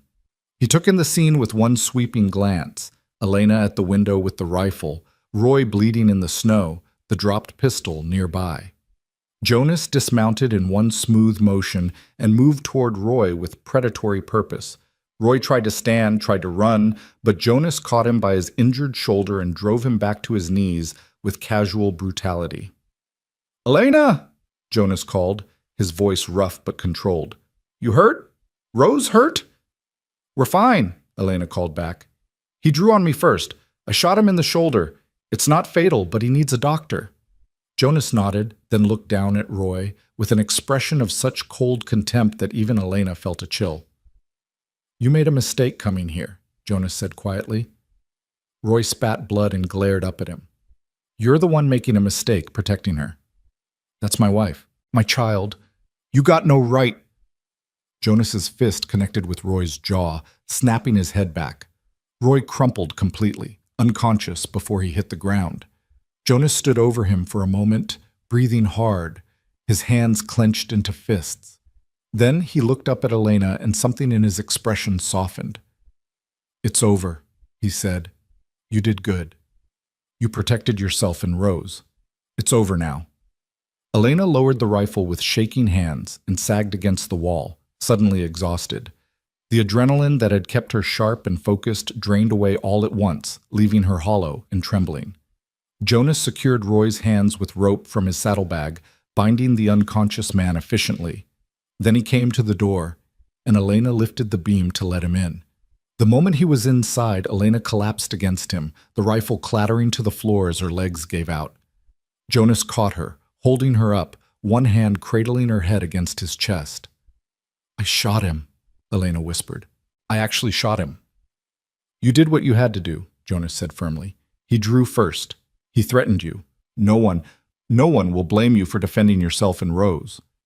"But I pulled the trigger. I saw where I was aiming and I pulled the trigger and I wanted to hurt him, Jonas. For just a moment I wanted—" "You wanted to survive," Jonas interrupted gently. "You wanted to protect your child. That's not wrong, Elena. That's human. That's right." Elena clung to him, shaking, while Rose cried in her cradle and Roy groaned as consciousness returned outside. The cabin that had been a sanctuary now felt violated, tainted by violence and fear and the ghost of the life Elena had tried to leave behind. "What happens now?" Elena asked. Jonas helped her to a chair and retrieved the rifle, checking it with practiced efficiency before setting it aside. "Now we wait for the sheriff. That guide will bring him, probably with a deputy or two. They'll take Roy into custody, get him medical care, then transport him back to Illinois to face charges there." "And what about me? What if they—" "They won't," Jonas said with absolute certainty. "You have witnesses. That guide saw Roy draw first. You have the wanted poster showing his crimes. You have me testifying that he came here making threats, that he attacked." "Self-defense, Elena. Clear as day." "But the town. What will they think? What will they say about a woman shooting her husband?" Jonas knelt in front of her chair and took both her hands in his. "The town will see a mother who protected her child from a dangerous man. They'll see someone brave enough to stand her ground when threatened, and anyone who sees anything else can answer to me." Elena searched his face, looking for doubt or judgment, but found only steady support and something deeper, pride maybe, or respect, or the beginnings of something neither of them was quite ready to name. "You came back early," Elena said. "How did you know?" "Didn't know," Jonas admitted. "But I got to town and heard talk. Someone matching Roy's description, asking questions at the saloon, paying for information about ranches outside town, about women living with men they weren't married to. The bartender mentioned it to me when I was getting supplies. I left everything and rode back as fast as I could." "You left the supplies?" "Supplies can be replaced," Jonas said simply. "You can't." The simplicity of it, the pure truth of it, made Elena's eyes burn with unshed tears. This man who'd started as a stranger had become her protector, her partner, her family. He'd ridden through dangerous territory at a gallop because he'd heard a rumor that she might be in danger. He'd abandoned supplies they needed because she mattered more. "Thank you," Elena whispered, "for everything, for believing me, for protecting us, for—" Jonas shook his head and pressed a finger gently to her lips. "No thanks needed. We're family. We protect each other." He stood and moved to Rose's cradle, lifting the crying baby with surprising tenderness. Rose quieted almost immediately, recognizing Jonas's touch, his smell, the safety of his arms. He walked her around the cabin, bouncing gently, murmuring soft nonsense words Elena could barely hear. Outside, Roy had regained consciousness and was shouting again, threats and accusations and demands that quickly devolved into whimpering pleas for help. Jonas ignored him completely, focused entirely on soothing Rose. "Should we bring him inside?" Elena asked. "His shoulder? The cold?" "He can wait," Jonas said flatly. "He's not bleeding out. He's not freezing. He wanted to hurt you and Rose. He drew a weapon in front of your home. He gets to be uncomfortable until the law arrives to deal with him properly." Elena should have felt guilty. Should have felt something like mercy or compassion for the man she'd once loved enough to marry. But all she felt was a grim satisfaction that Roy was finally facing consequences for his actions, finally experiencing a fraction of the fear and pain he'd inflicted on others. The sheriff arrived 2 hours later, bringing 2 deputies and a doctor from town.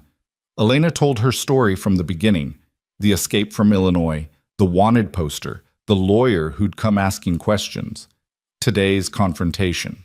She spoke clearly and calmly, showing them where Roy had drawn his weapon, where she'd fired, how Jonas had arrived to find Roy already down.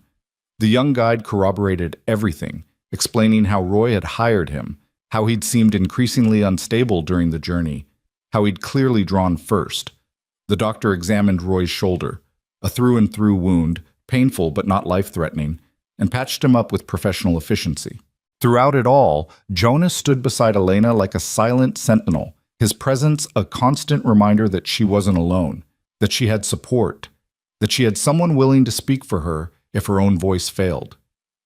The sheriff, a weathered man named Crawford, who'd been enforcing law in the territory for 20 years, listened to everything with shrewd attention. When Elena finished, he nodded slowly. "Self-defense," he said firmly. "Clear as I've ever seen it. Man wanted for crimes in another state comes to a woman's home, threatens her, draws a weapon. She fires to protect herself and her child. No question about it." "But he's my husband," Elena said, needing to be absolutely certain. "Doesn't that change things? Don't I have some kind of duty to—" "Ma'am," Crawford interrupted gently, "maybe back east they have different ideas about what a wife owes a husband. But out here, we've got a simpler view. Nobody has the right to threaten another person's life, regardless of what legal papers say they're connected by. You did what needed doing. That's the end of it as far as I'm concerned." Roy, bandaged and bound in the back of a wagon, started shouting again. "She's lying! She attacked me! She stole my child and my money and—" "Mr. Lark," Crawford said wearily, "you're wanted for attempted murder in Illinois. You came here armed and making threats. You drew a weapon on a woman in her own home. I strongly suggest you stop talking before you make things worse for yourself." "This isn't over," Roy snarled at Elena. "My family will—" "Your family already disowned you," Crawford said flatly. "Got a telegraph from them 3 days ago, responding to our inquiry. They want nothing to do with you or your legal troubles. Said you're on your own." So I'd save my energy for worrying about your own neck rather than making threats you can't back up. The news hit Roy like a physical blow. Elena watched his face crumple, watched the realization sink in that he'd lost everything: his family's support, his freedom, his power to terrorize. He looked suddenly small and pathetic, a shadow of the monster that had haunted her nightmares. "We'll transport him to the territorial prison to await extradition," Crawford told Elena. "Illinois has already requested it. He'll stand trial there for the other attacks. You'll need to testify, probably, but that won't be for months yet. Until then, you're free and clear." "And Rose?" Elena asked. "His family can't claim her?" "They've made no such claim," Crawford assured her. "And given Mr. Lark's crimes and his family's abandonment of him, I'd say you've got sole custody in the eyes of any reasonable court. Your daughter is yours, Mrs. Ward. Nobody's taking her from you." Elena felt the last knot of tension in her chest finally release. Rose was safe. They were both safe. The nightmare was truly over. The sheriff's party prepared to leave, loading Roy into the wagon with his injuries. Crawford approached Elena one more time, hat in his hands. "Ma'am, I have to ask, what are your intentions here? Living situation, I mean. Town's already talking, and while I don't give much weight to gossip, there's going to be questions about you staying here with Mr. Hale." Jonas stiffened beside her, but Elena spoke before he could. "My intentions are to continue living here, helping Mr. Hale with his ranch, and raising my daughter in safety. If the town has questions, they can bring them to me directly. I'm not ashamed of anything I've done, and I'm not going to change my life because people like to talk." Crawford's weathered face creased into an approving smile. "Fair enough. For what it's worth, most folks in town think highly of Jonas here. Decent man, keeps to himself, doesn't cause trouble. If he vouches for you, that'll carry weight with the people who matter." He tipped his hat to Jonas, who nodded back, then climbed onto his horse. The wagon carrying Roy rattled away down the trail, and Elena watched it go with a strange sense of disconnection. That man in the wagon was her husband, legally speaking, the father of her child, the person she'd once thought she'd spend her whole life with. But he was also a stranger, a danger, a threat she'd finally overcome. "You all right?" Jonas asked quietly as the wagon disappeared over the ridge. Elena considered the question honestly. "I don't know. I shot someone today. I might have killed him if my aim had been different. That should bother me more than it does." "You protected Rose," Jonas said. "You protected yourself. That's what matters." "Is it always this simple for you?" Elena asked, not unkindly. "Right and wrong, black and white?" Jonas was quiet for a moment, staring at the horizon where the wagon had vanished. "No," he admitted finally. "Not always, but when someone threatens a child, when someone draws a weapon on a woman in her own home, that's simple enough." They stood together in the cold afternoon, watching the sun sink lower toward the mountains. Rose had fallen asleep in Jonas's arms, exhausted by all the commotion. The cabin behind them stood solid and safe, waiting for them to return to the rhythms of daily life. "The flower," Elena said suddenly, remembering. "I dropped the bowl when Roy started shouting. There's flour everywhere." "We'll clean it up," Jonas said simply. "We'll clean it up and bake more bread and continue on. That's what we do." Such a simple statement, but it held everything Elena needed to hear. They would clean up the mess. They would continue on. Life would resume its patterns, its routines, its small daily acts of survival and care. They went inside, and Jonas was right. Flour covered half the kitchen floor, white and fine as fresh snow. But it was just flour, just a mess, something that could be swept up and washed away, unlike the damage Roy had tried to inflict, unlike the trauma he'd attempted to perpetuate. Elena set to cleaning while Jonah settled Rose in her cradle and checked the doors and windows, reinforcing the security that had been violated. They worked in their familiar silence, restoring order, reclaiming their space. That evening, Elena made a simple dinner of salt pork and beans, using the last of the old bread since the new batch had been interrupted. They ate quietly, neither quite ready to process everything that had happened. The violence, the confrontation, the blood on the snow. It all felt surreal, like something that had happened to different people in a different place. After dinner, Jonas pulled out his carving, but instead of working on the project he'd been focused on, a small rocking horse for Rose, he picked up a fresh piece of cedar and began something new.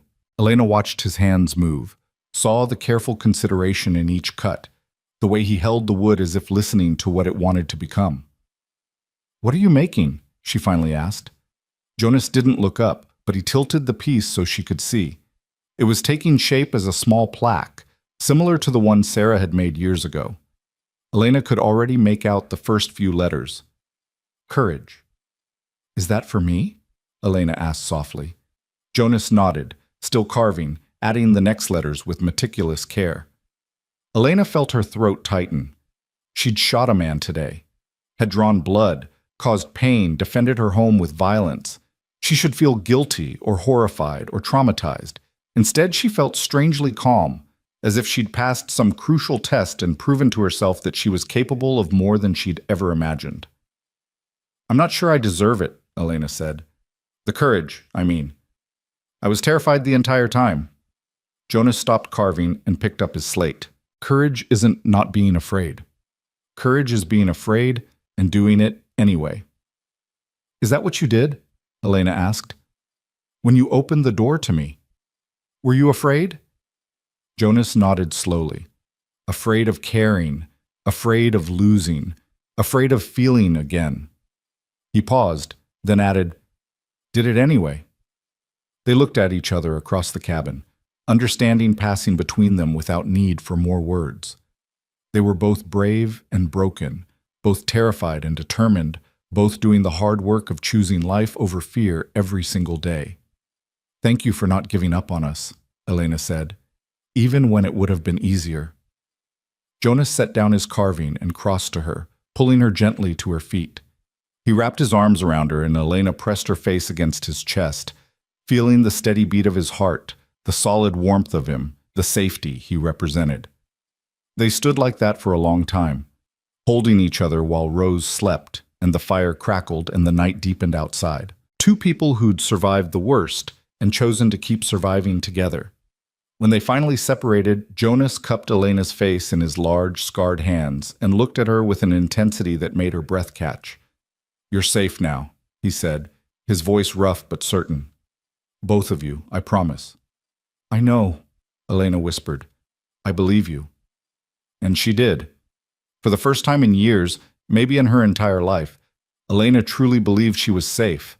Not because the world had suddenly become less dangerous or because all threats had vanished, but because she discovered her own strength, her own courage, her own ability to stand and fight when everything she loved was at stake. And because she had Jonas beside her, this quiet, scarred man who'd chosen to open his door when everyone else had slammed theirs shut, who'd given her shelter and safety and something she'd never expected to find again. Hope.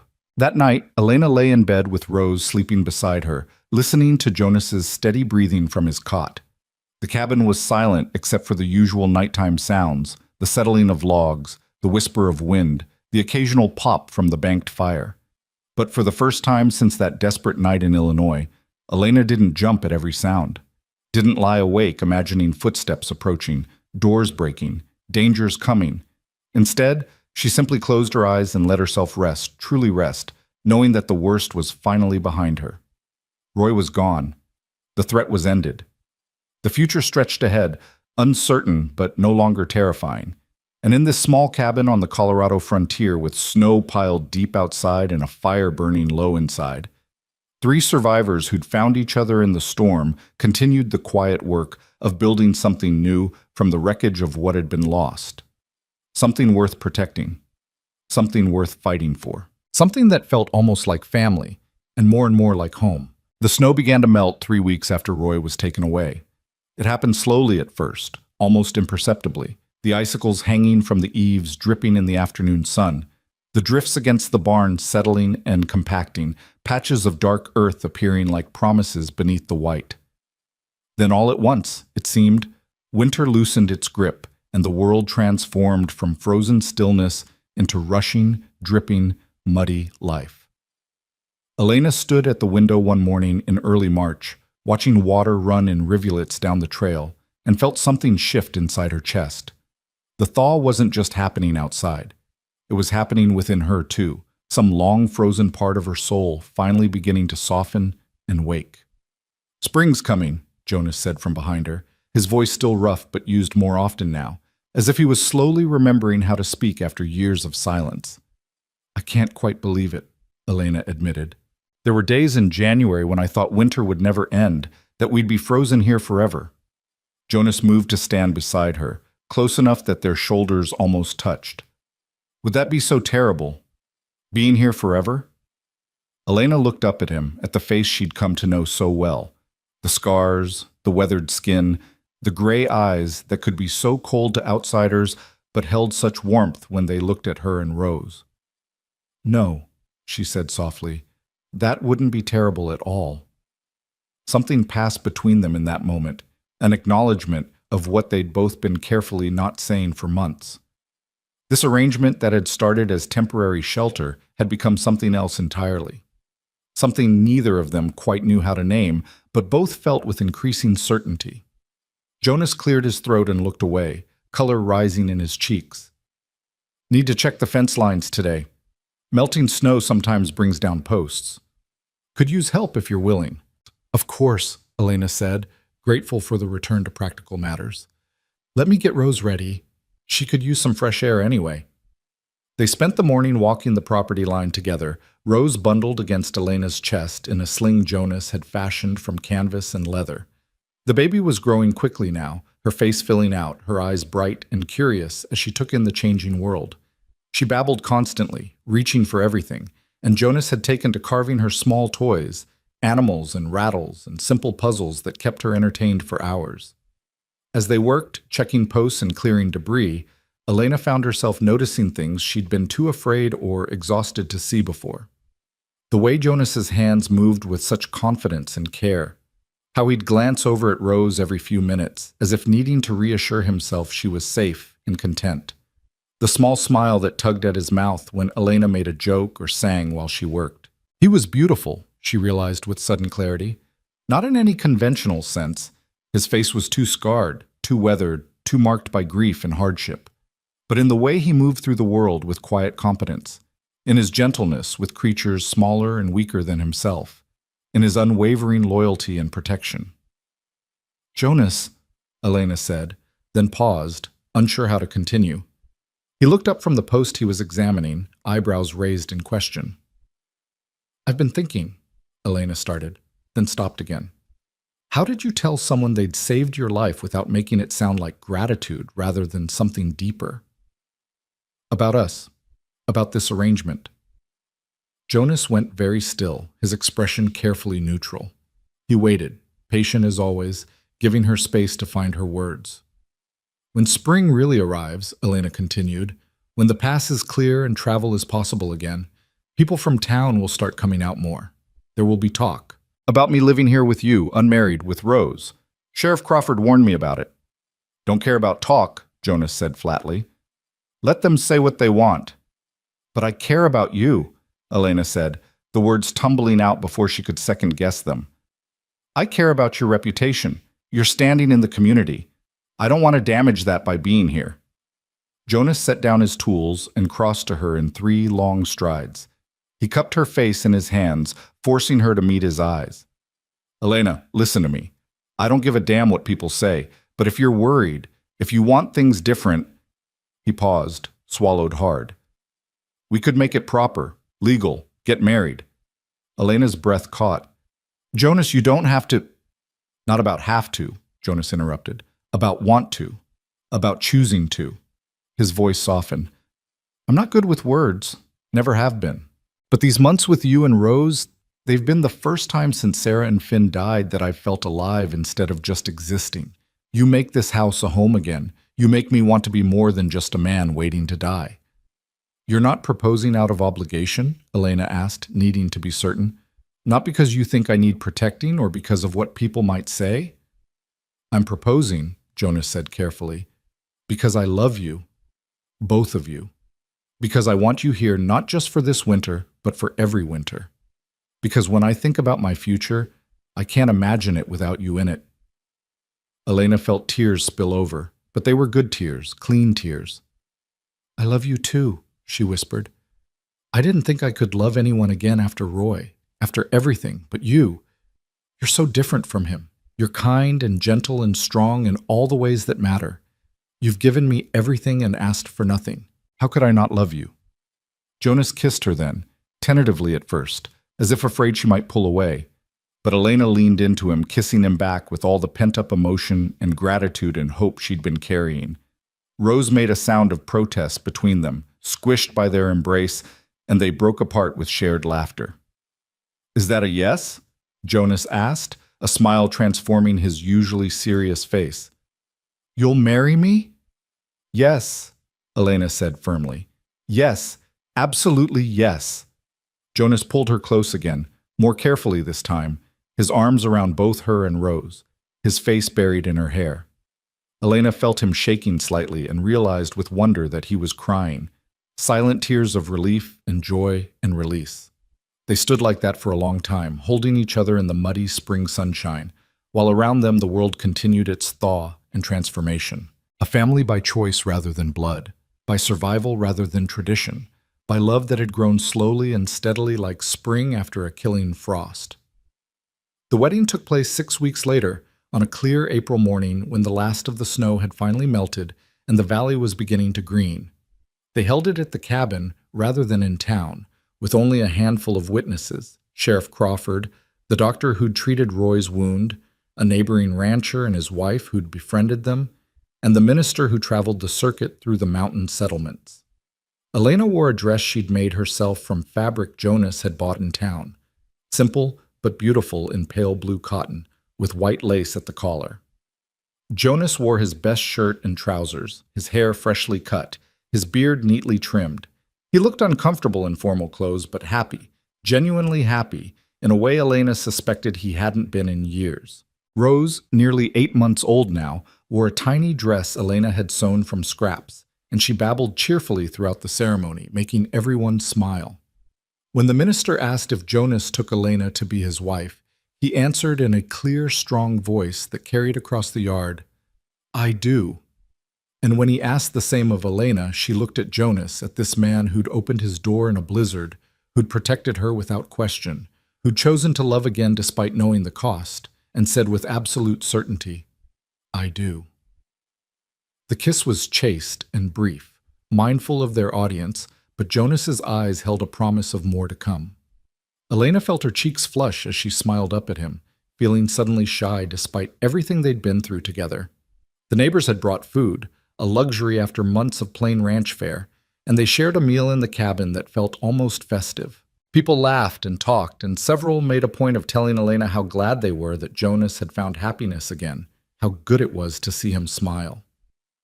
"He was like a ghost for 3 years," Mrs. Patterson from the neighboring ranch confided to Elena while they were washing dishes. "Just going through the motions, working himself half to death because he couldn't stand to sit still. We worried about him, wondered if he'd ever come back to himself. But look at him now." Elena followed her gaze to where Jonas sat with Rose on his knee, the baby clutching his finger and trying to stand on his thigh. His face was soft with affection, utterly transformed from the blank, closed-off expression Elena had first encountered. "You've been good for him," Mrs. Patterson continued. "And that baby, well, she's brought life back to this place. You can feel it." "He's been good for us too," Elena said quietly. "He saved our lives. I'll never forget that." "Seems to me you saved each other," Mrs. Patterson said wisely. "That's how the best marriages work." The guests left before evening, mindful of the journey home, and suddenly Elena and Jonas were alone, truly alone, for the first time as husband and wife. Rose had fallen asleep during the festivities, exhausted by all the attention, and Jonas carried her carefully to the small bed he'd built for her in the corner. "She's getting too big for the cradle," he said softly, tucking blankets around her, "growing so fast." Elena came to stand beside him, watching their daughter, because that's what Rose was now, legally and in every way that mattered, sleep peacefully. "Thank you for loving her," Elena whispered, "for treating her as your own." "She is my own," Jonas said simply. "From the moment you collapsed on my porch with her in your arms, she was mine to protect. The papers just made it official." They stood together for a moment longer, then Jonas took Elena's hand and led her to the bed they would now share, the bed he'd given her that first night and slept apart from for months. The bed that had once belonged to him and Sarah, but would now be theirs together. Elena felt nervousness flutter in her stomach. Jonas, I should tell you, with Roy, it was never, he wasn't. We don't have to do anything tonight, Jonas said gently, sitting on the edge of the bed. Or any night until you're ready. I'm not him, Elena. I'll never be him. Whatever we do, whenever we do it, it'll be because we both want to. No pressure, no demands. Just us, figuring it out together. Elena felt something release in her chest. She'd been so afraid he'd expect things, demand things, that marriage would transform him into someone different, someone frightening.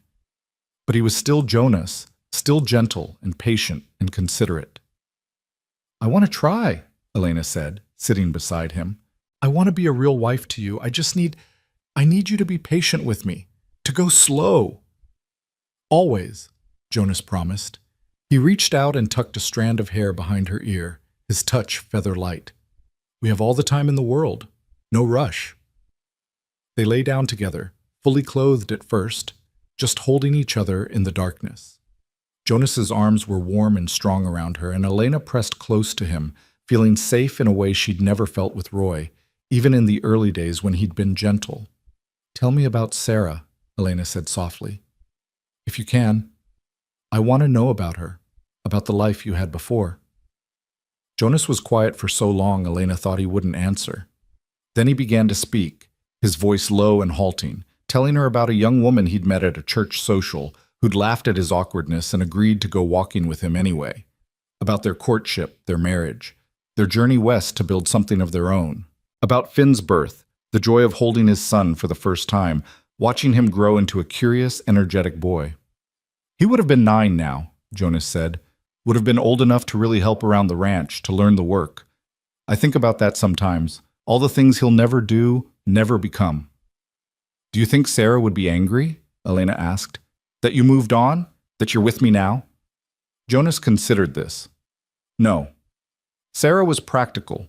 She'd want me to be happy, to have help, to not be alone. She'd like you, I think. She'd see how strong you are, how brave. She'd approve. I hope so, Elena said. I hope they both would. They talked late into the night, sharing stories and memories, learning each other in this new way. And when they finally came together as husband and wife, it was gentle and slow and nothing like what Elena had experienced with Roy. Jonas was patient and careful, checking constantly to make sure she was comfortable, that she wanted to continue. There was no violence, no pain, no sense of being used or taken. Just two people choosing each other, building intimacy brick by careful brick. Afterward, Elena lay with her head on Jonas's chest, listening to his heartbeat, feeling more at peace than she could remember ever feeling. Thank you, she whispered. For what? Jonas asked, his hand stroking her hair. For being you, for being exactly who you are. Jonas pulled her closer and kissed the top of her head. Thank you for knocking on my door, for giving me a reason to open it. Spring gave way to summer, and the ranch came fully alive. Jonas planted a kitchen garden, and Elena tended it daily, watching with wonder as green shoots became full plants heavy with vegetables. They worked side by side in the lengthening days, repairing winter damage, preparing for next year's cold, building and improving and expanding. Rose took her first steps in June, wobbling across the cabin floor from Elena to Jonas, while both parents cheered her on. She said her first word, Dada, while looking directly at Jonas, and his face transformed with such joy that Elena had to look away, blinking back tears. In July, a letter arrived via the circuit rider who delivered mail to the remote ranches. It was from Illinois, from the courthouse, informing Elena that Roy Lark had been convicted of attempted murder and sentenced to 15 years in prison. The trial had proceeded without her testimony, based on the evidence of other victims who'd come forward. She was legally free of him, and his parental rights had been terminated. Elena read the letter twice, then handed it to Jonas. He read it carefully, then set it aside and pulled her into his arms. It's really over, Elena said, almost unable to believe it. Can't hurt us anymore. He can't come back. Never, Jonas said firmly. You're safe. Rose is safe. We're a family, and nobody can change that. They celebrated quietly that night, with a special dinner and a rare bottle of wine Jonas had been saving. And later, in their bed, they made love with a freedom neither had felt before. The freedom that came from knowing the past was truly behind them, that the future was theirs to build however they wanted. In August, neighbors began stopping by more frequently, bringing gifts for the baby, sharing news, treating Elena and Jonas as a proper couple rather than a scandalous arrangement. Elena made friends with Mrs. Patterson and several other ranch wives, women who taught her the specific skills needed for frontier life and welcomed her into their small community. The town, too, began to accept them. Elena went in with Jonas for supplies and church services, Rose on her hip, and people greeted her warmly. A few old biddies still whispered, but their disapproval meant nothing compared to the solid support of the decent folks who saw Elena and Jonas for what they were, survivors who'd found each other and built something good from tragedy. One September afternoon, Elena was in the garden harvesting the last of the tomatoes when she heard Jonas call her name. She looked up to find him standing at the barn with something in his hands, a wooden sign freshly carved and painted. "What is it?" she asked, wiping dirt from her hands as she approached. Jonas held it up so she could see. The sign read, "The Hale Family." And below, in smaller letters, Jonas, Elena, and Rose. "Thought we needed a proper sign for the gate," Jonas said, looking almost shy. "To show everyone who lives here. To make it official." Elena traced the letters with her finger, emotion welling up in her throat. A family. They were a family, claimed and declared, their names together for everyone to see. "It's perfect," she managed. "Help me hang it?" Together they carried the sign to the gate at the end of the drive and mounted it securely.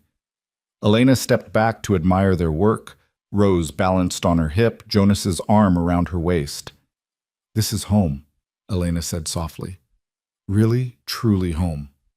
"Always was," Jonas replied, "from the moment you got here. Just took us a while to realize it." That evening, after Rose was asleep and the dishes were done, Elena found Jonas at his workbench in the corner of the cabin. He was carving something new, and when she asked to see it, he showed her, a small wooden plaque similar to the ones on the mantel. This one read, "Family is something no one can take from you." "For Rose," Jonas explained, "for when she's older. So she knows that family isn't just about blood. It's about who chooses to love you, who chooses to stay." Elena pressed close to him, overwhelmed by the simple truth of it. She'd lost the family she was born into, fled from the family she'd married into, and nearly died trying to protect the family she'd created with Rose. But here, in this cabin, with this quiet, scarred man who'd answered her desperation with shelter and slowly, carefully given her his heart, she'd found the truest family of all. Winter came again as it always did in the mountains, but this year Elena wasn't afraid. The cabin was well stocked with food and fuel. The animals were healthy and secure. And most importantly, she wasn't alone. She had Jonas beside her, strong and steady and utterly dependable. She had Rose, growing and thriving and learning new things every day. She had friends in town, neighbors who would help if needed, a community that had accepted her. On Christmas morning, Elena woke to find Jonas already up, stoking the fire. Rose was just beginning to stir in her bed, making the small morning sounds that meant she'd wake fully any moment. "Merry Christmas," Jonas said, turning from the fire with a smile. "Merry Christmas," Elena replied, going to him for a morning kiss that had become their ritual. "Got something for you?" Jonas said, pulling a small package from his pocket. "Nothing fancy, but..." Elena unwrapped it carefully to find a locket on a delicate chain. Inside were two tiny portraits, one of Rose, the other of Jonas, painted with remarkable skill. "When did you have time to do this?" Elena asked, amazed. "Been working on it for months," Jonas admitted. "Wanted you to have something to carry them with you. Us. Your family." Elena fastened the locket around her neck, feeling its comforting weight against her heart. "I love it. I love you." She pulled out her own gift, suddenly nervous. "I made you something too." It was a shirt, sewn from fabric she'd carefully selected in town and worked on in secret during Rose's naps. The stitching was her best work, every seam perfect, every button secure. But more than that, she'd embroidered his initials on the inside collar, and below them, 3 small figures holding hands, a man, a woman, and a child. Jonas held the shirt reverently, his eyes taking in every detail. When he noticed the embroidery, his face crumpled with emotion. "Elena," he said, his voice breaking. "It's you. We're your family," Elena said simply. "I wanted you to carry us with you too, close to your heart." Jonas pulled her into his arms, holding her so tight she could barely breathe. Rose chose that moment to wake fully, calling out, "Mama!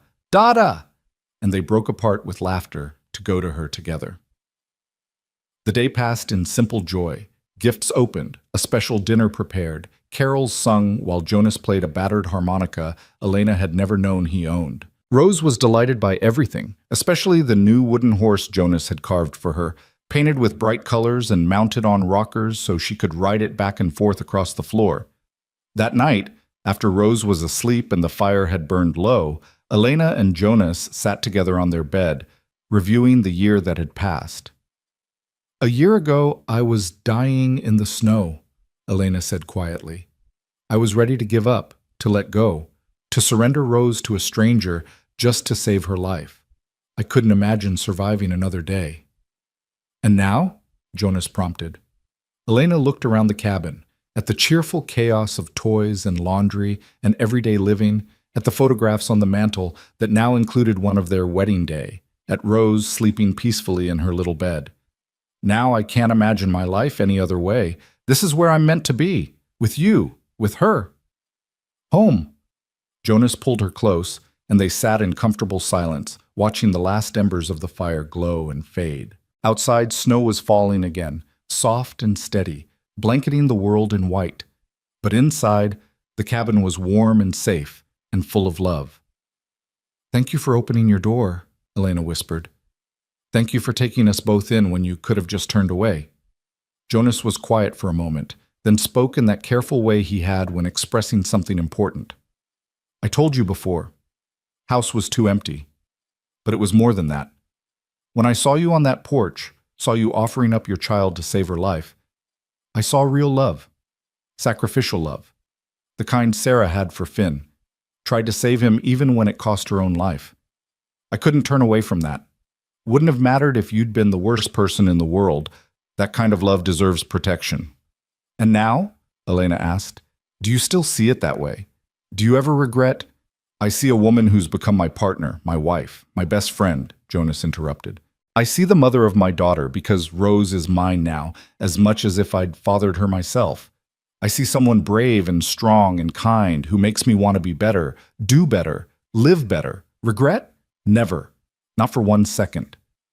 Elena kissed him then, pouring everything she felt into it: gratitude, love, hope, promise. When they finally pulled apart, both were breathing hard, eyes bright. "We should probably sleep," Elena said reluctantly. "Rose will be up early." "Probably," Jonas agreed, but neither of them moved. They just sat there, holding each other, reluctant to let go of the perfect peace of the moment. Finally they lay down together, wrapped in each other's arms, and Elena felt herself drifting toward sleep with a contentment so deep it felt almost like grace. The storm that had brought her here was long past, but its memory remained, not as trauma or pain, but as the beginning of everything good that had come after. The cold that nearly killed them had instead forged them into something stronger, something unbreakable. Elena's last thought before sleep claimed her was simple and profound. She was home, not just in this place, but in this life, with this man, with this family they'd built from broken pieces and fierce hope. The wind howled outside, the same wind that had nearly ended her story before it could truly begin. But now it was just wind, just weather, just another part of the wild, beautiful, unforgiving world they'd chosen to make their home. And inside Jonas Hale's cabin, inside Elena Hale's home, the fire flickered low but steady, keeping watch through the long winter night. A mother, a father, a child. A family bound not by blood or circumstance, but by choice and courage, and the simple revolutionary act of opening a door when someone knocked. The rancher who'd said nothing had said everything that mattered. He'd answered desperation with shelter, fear with safety, and loneliness with love that grew slow and steadfast, like spring after a killing frost. And that, in the end, was the truest magic of all, That two broken people and one innocent child could find each other in the worst possible moment and build from their shared wreckage something beautiful and lasting and true. Something no storm could destroy. Something called home.